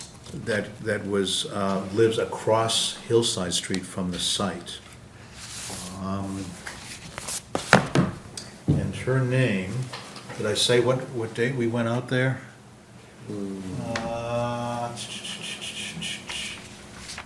Well, I did it on 04 May, so it might have been close. There was a woman named, and I'll see if I can find her name in my notes, Ellen Rogers on Hillside Street, that we had a chat with. She was visiting whoever lives at 437, the Greggs. Right. And we had a chat with her, and we told her exactly what we were doing there as well. Did you also have a question about the landing location? The crossing? No, the timber landing, where they stage the timber. Oh, You were just about to say that, I think, earlier. oh, yeah. It's more than 50 feet away from the street, is what it is. Oh, yes, I was talking about the buffer. Right, exactly. Because it's a scenic highway, so the buffer has to be 100 feet, not 50 feet. 100 feet? Okay. Well, that's what you said, I think. Yeah, that's in the standards. Right. That was 6A, 50-foot buffer strip along public ways or 100 feet on designated scenic roads. I believe Hillside is a scenic road. Okay. I will I ask tried to him. get the inventory of them on the internet in Milton and couldn't get it. Yeah, But I think that you're right. it's okay. Yeah. But I'm assuming the DCR would know that, and that they put that into their, I'm sure. whatever their permit is. Yes, yeah. But it would be nice to double check. You bet. I will follow up on that. Okay, good, How's thank you. that? Yep, that's good. Sure.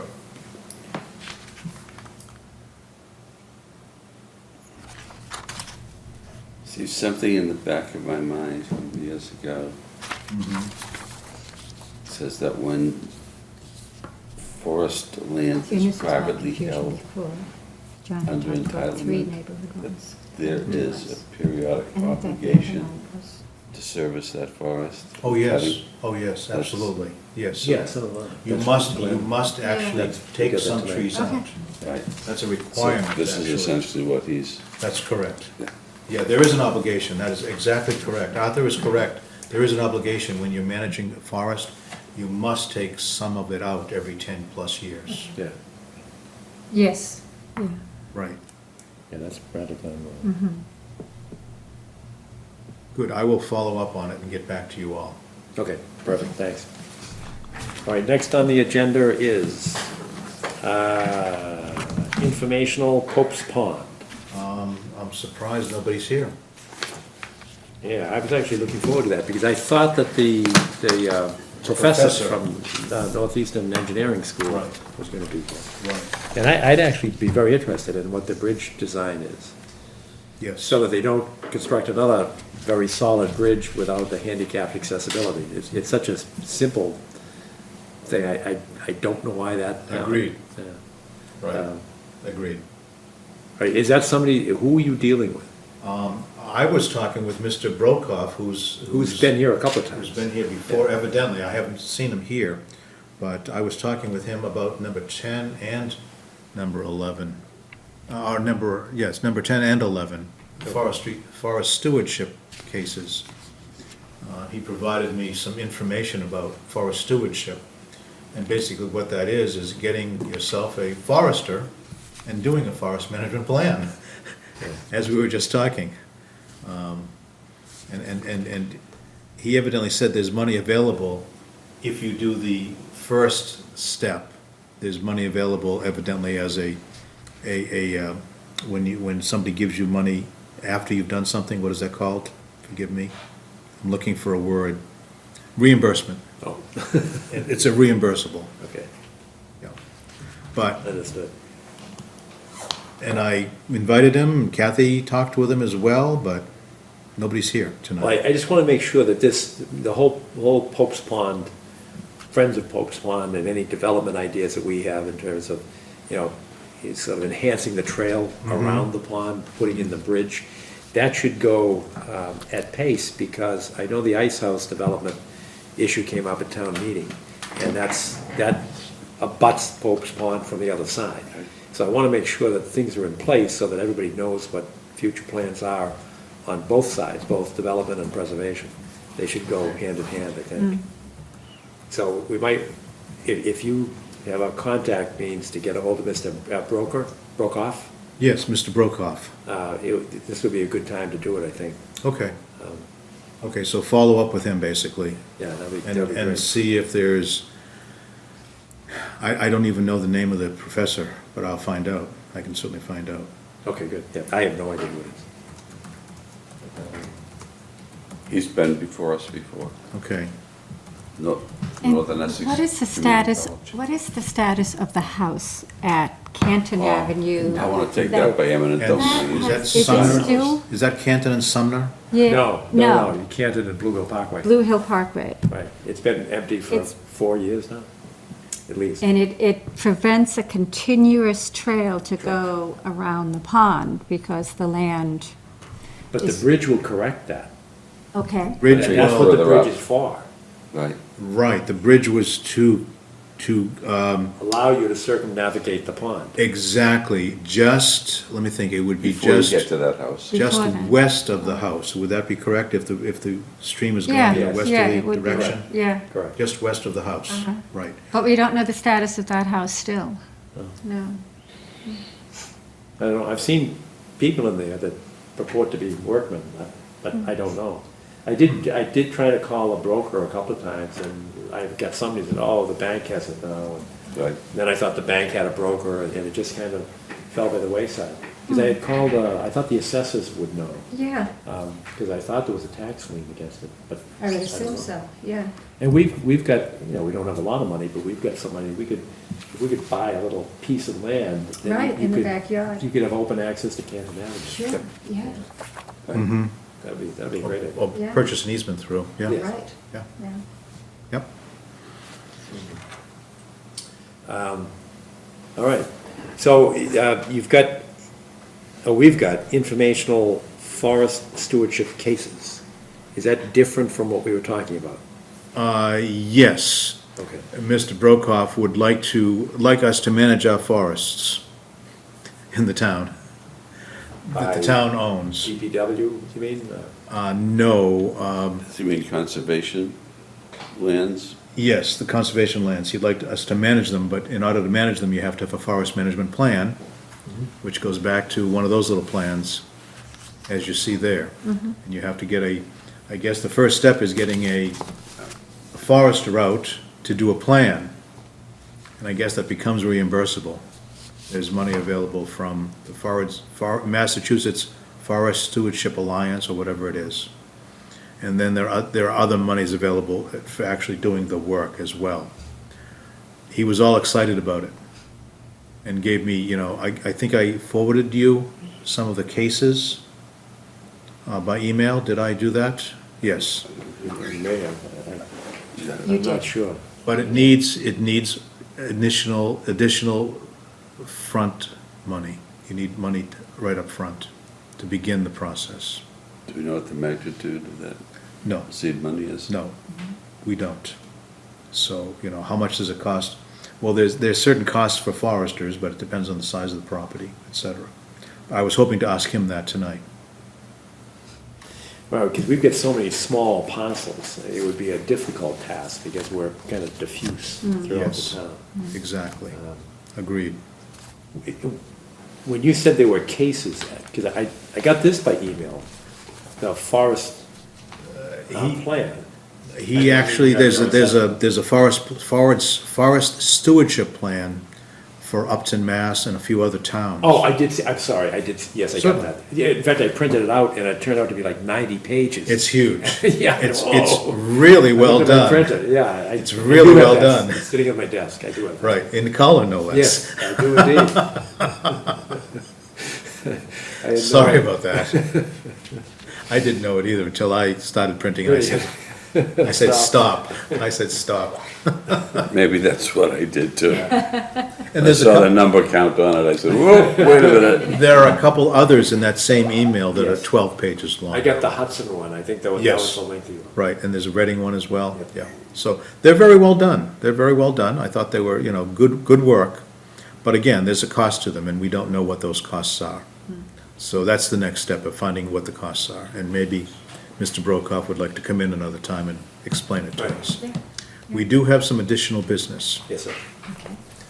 Additional business. The first one is 610 Brush Hill Road, which you have already voted to sign the certificate of compliance back either Yes. 1 month or 2 months ago. So if you would do that, Kathy would be very happy.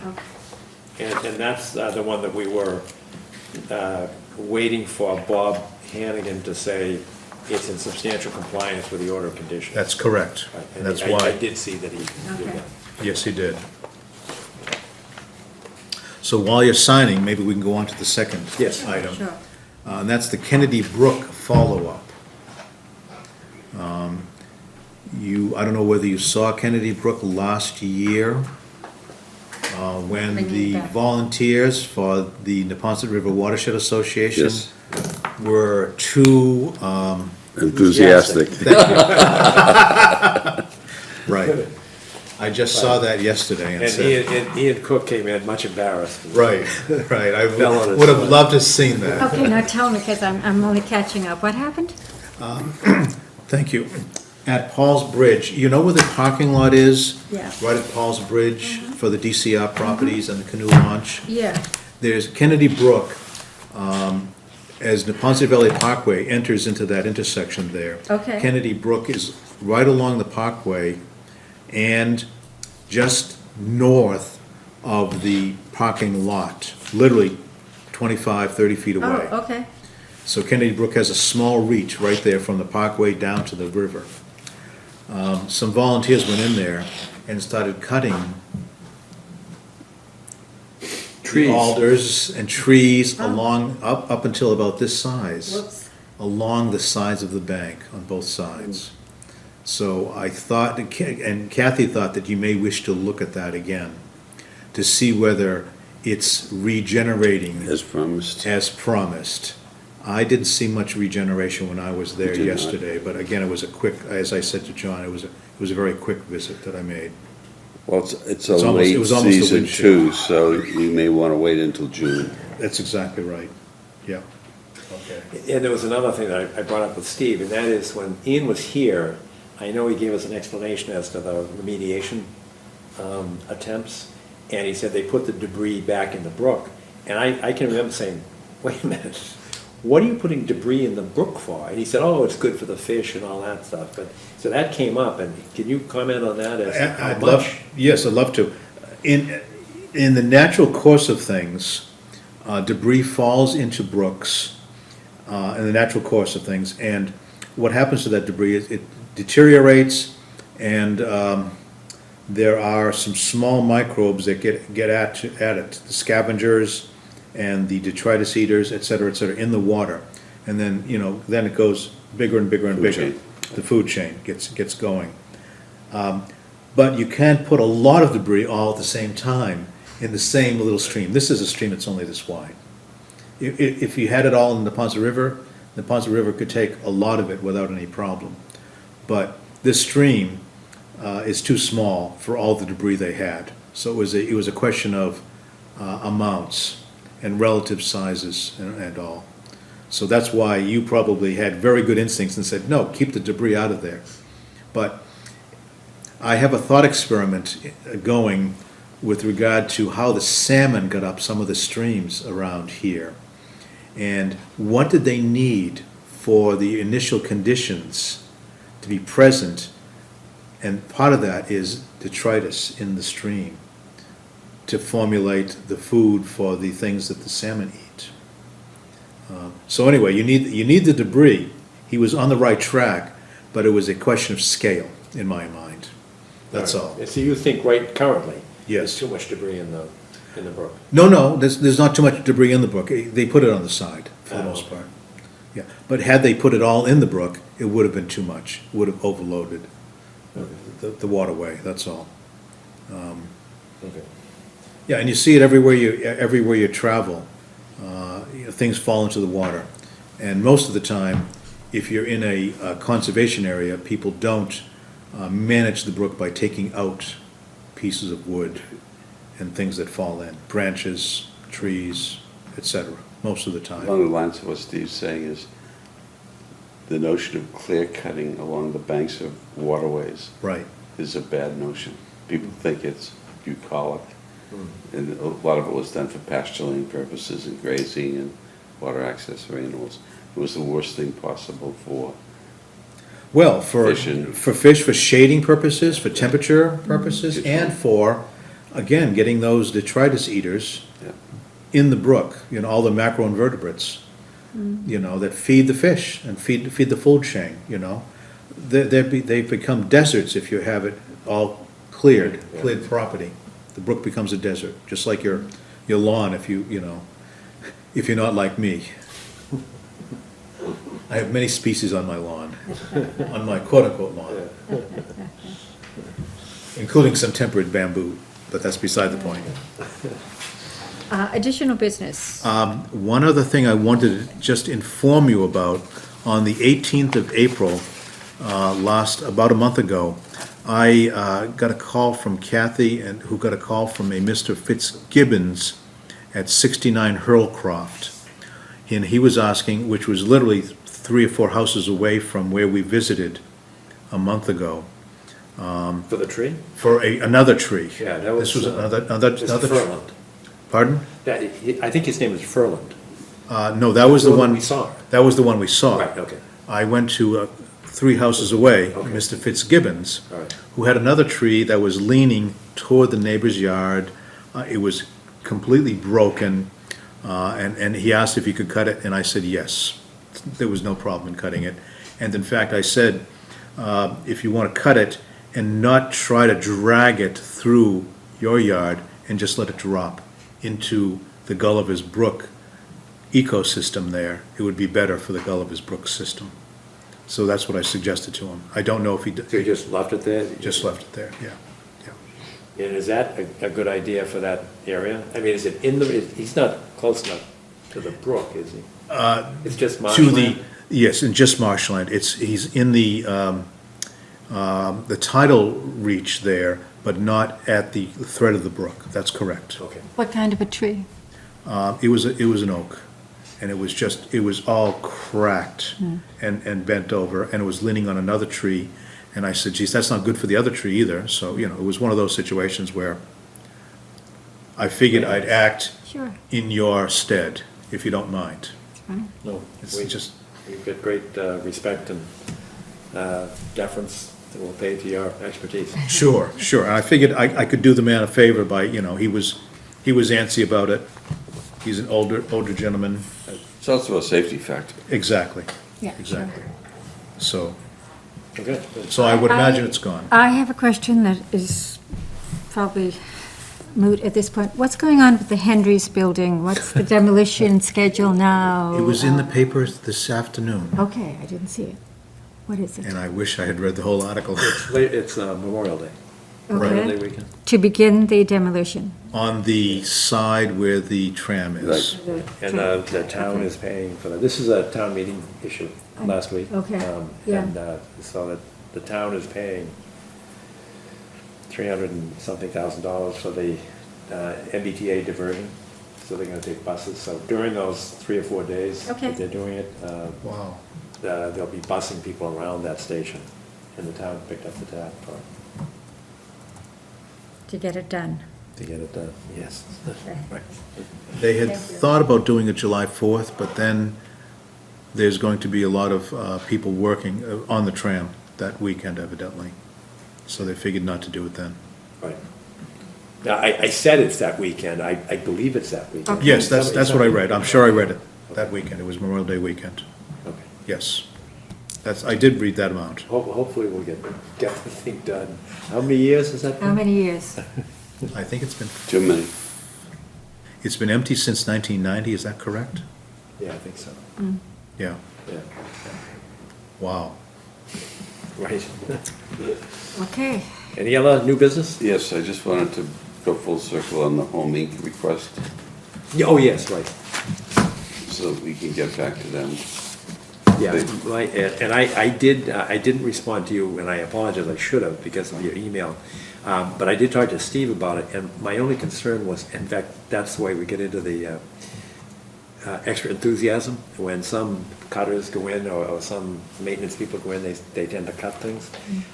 So there are two issues. One is, if they chip it in the wood, that's a bad thing, according to Steve. Yes. So they have to haul it out. The other thing is that maintenance is okay, but, as Ian Cook's crew, and I don't blame him at all. They want to take care of what's on the ground. They don't want What's on the to, ground, they're not gonna cut. no, that's what they told me. And some things on the ground are good, right? Yes, they'll give back to the ecosystem for 100 years. And the problem about chipping is if they cover the ground with the chips, It kills. it brings the nitrogen out of the ground. It's actually a negative. People think chips are wonderful. Chips are not wonderful, folks. They're not wonderful because they take at least 5 years to put anything back into the ground.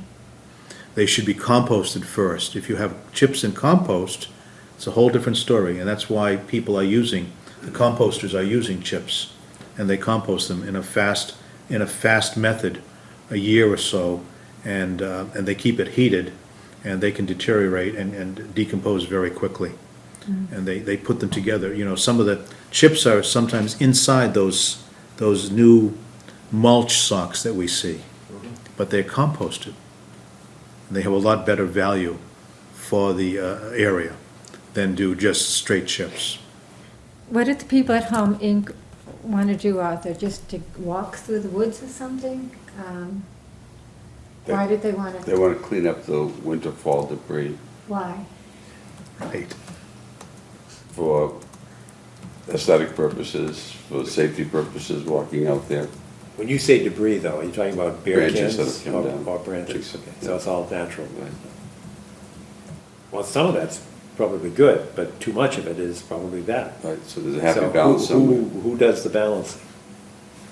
Is it possible for Steve to I'd be- go I'd be- meet with the I'd be gentleman happy who to. manages it? Yeah. Just give me a contact name. Do you Yeah, happen I to mean, I know? think it Yeah. is a goal to let people walk through the woods and feel safe doing it, you know, because then they appreciate the woods and. I don't think that's they why want to do anything unreasonable, they just want to, And you're talking about the upland portion as you leave the high school, on the left-hand side, right? as you get down to the parkway, is that correct? Yes. Right in that little location right there. It's a And nice, that's Milton Conservation Commission land. It's right. actually their land with a conservation easement on it, according I to, think we have the deed. I That's the think, one we had to go to. It's- because of the trade that we were talking about at one Yes. point in time. Yes, Correct. yeah. Okay, on the town map, it's a nice solid dark green, so that which it's means, ours. Ours, yeah. I Good. think it's yours, yeah. Yeah, because in order to do the trade, the question was whether or not, if we do anything with it, we had to get the permission from Correct. HUD. Yeah. And then HUD had designated the Secretary of Environmental Affairs Good. as the agent to do those approvals. Well, from And my there's point a of view, sign. that's even better. There is a sign there. If you go up back towards the football field at the high end of Guile Road, there's a sign there that says this is Milton Conservation Commission land. It's kind of hidden in the woods, but it's there. That's it. Did we ever make I'll any get you progress? contact information. Sure. Pardon? Did we make any progress with signs? I know you were. Steve and I have been exchanging information and all of that, and we this Yes. summer hope to put together a game plan. Sure. Get the dollars that are earmarked and begin. I've also asked John Cronin if he would Yep. make some recommendations for designations for lands that he knows about and that they've conveyed, like the land tonight. Sounds great.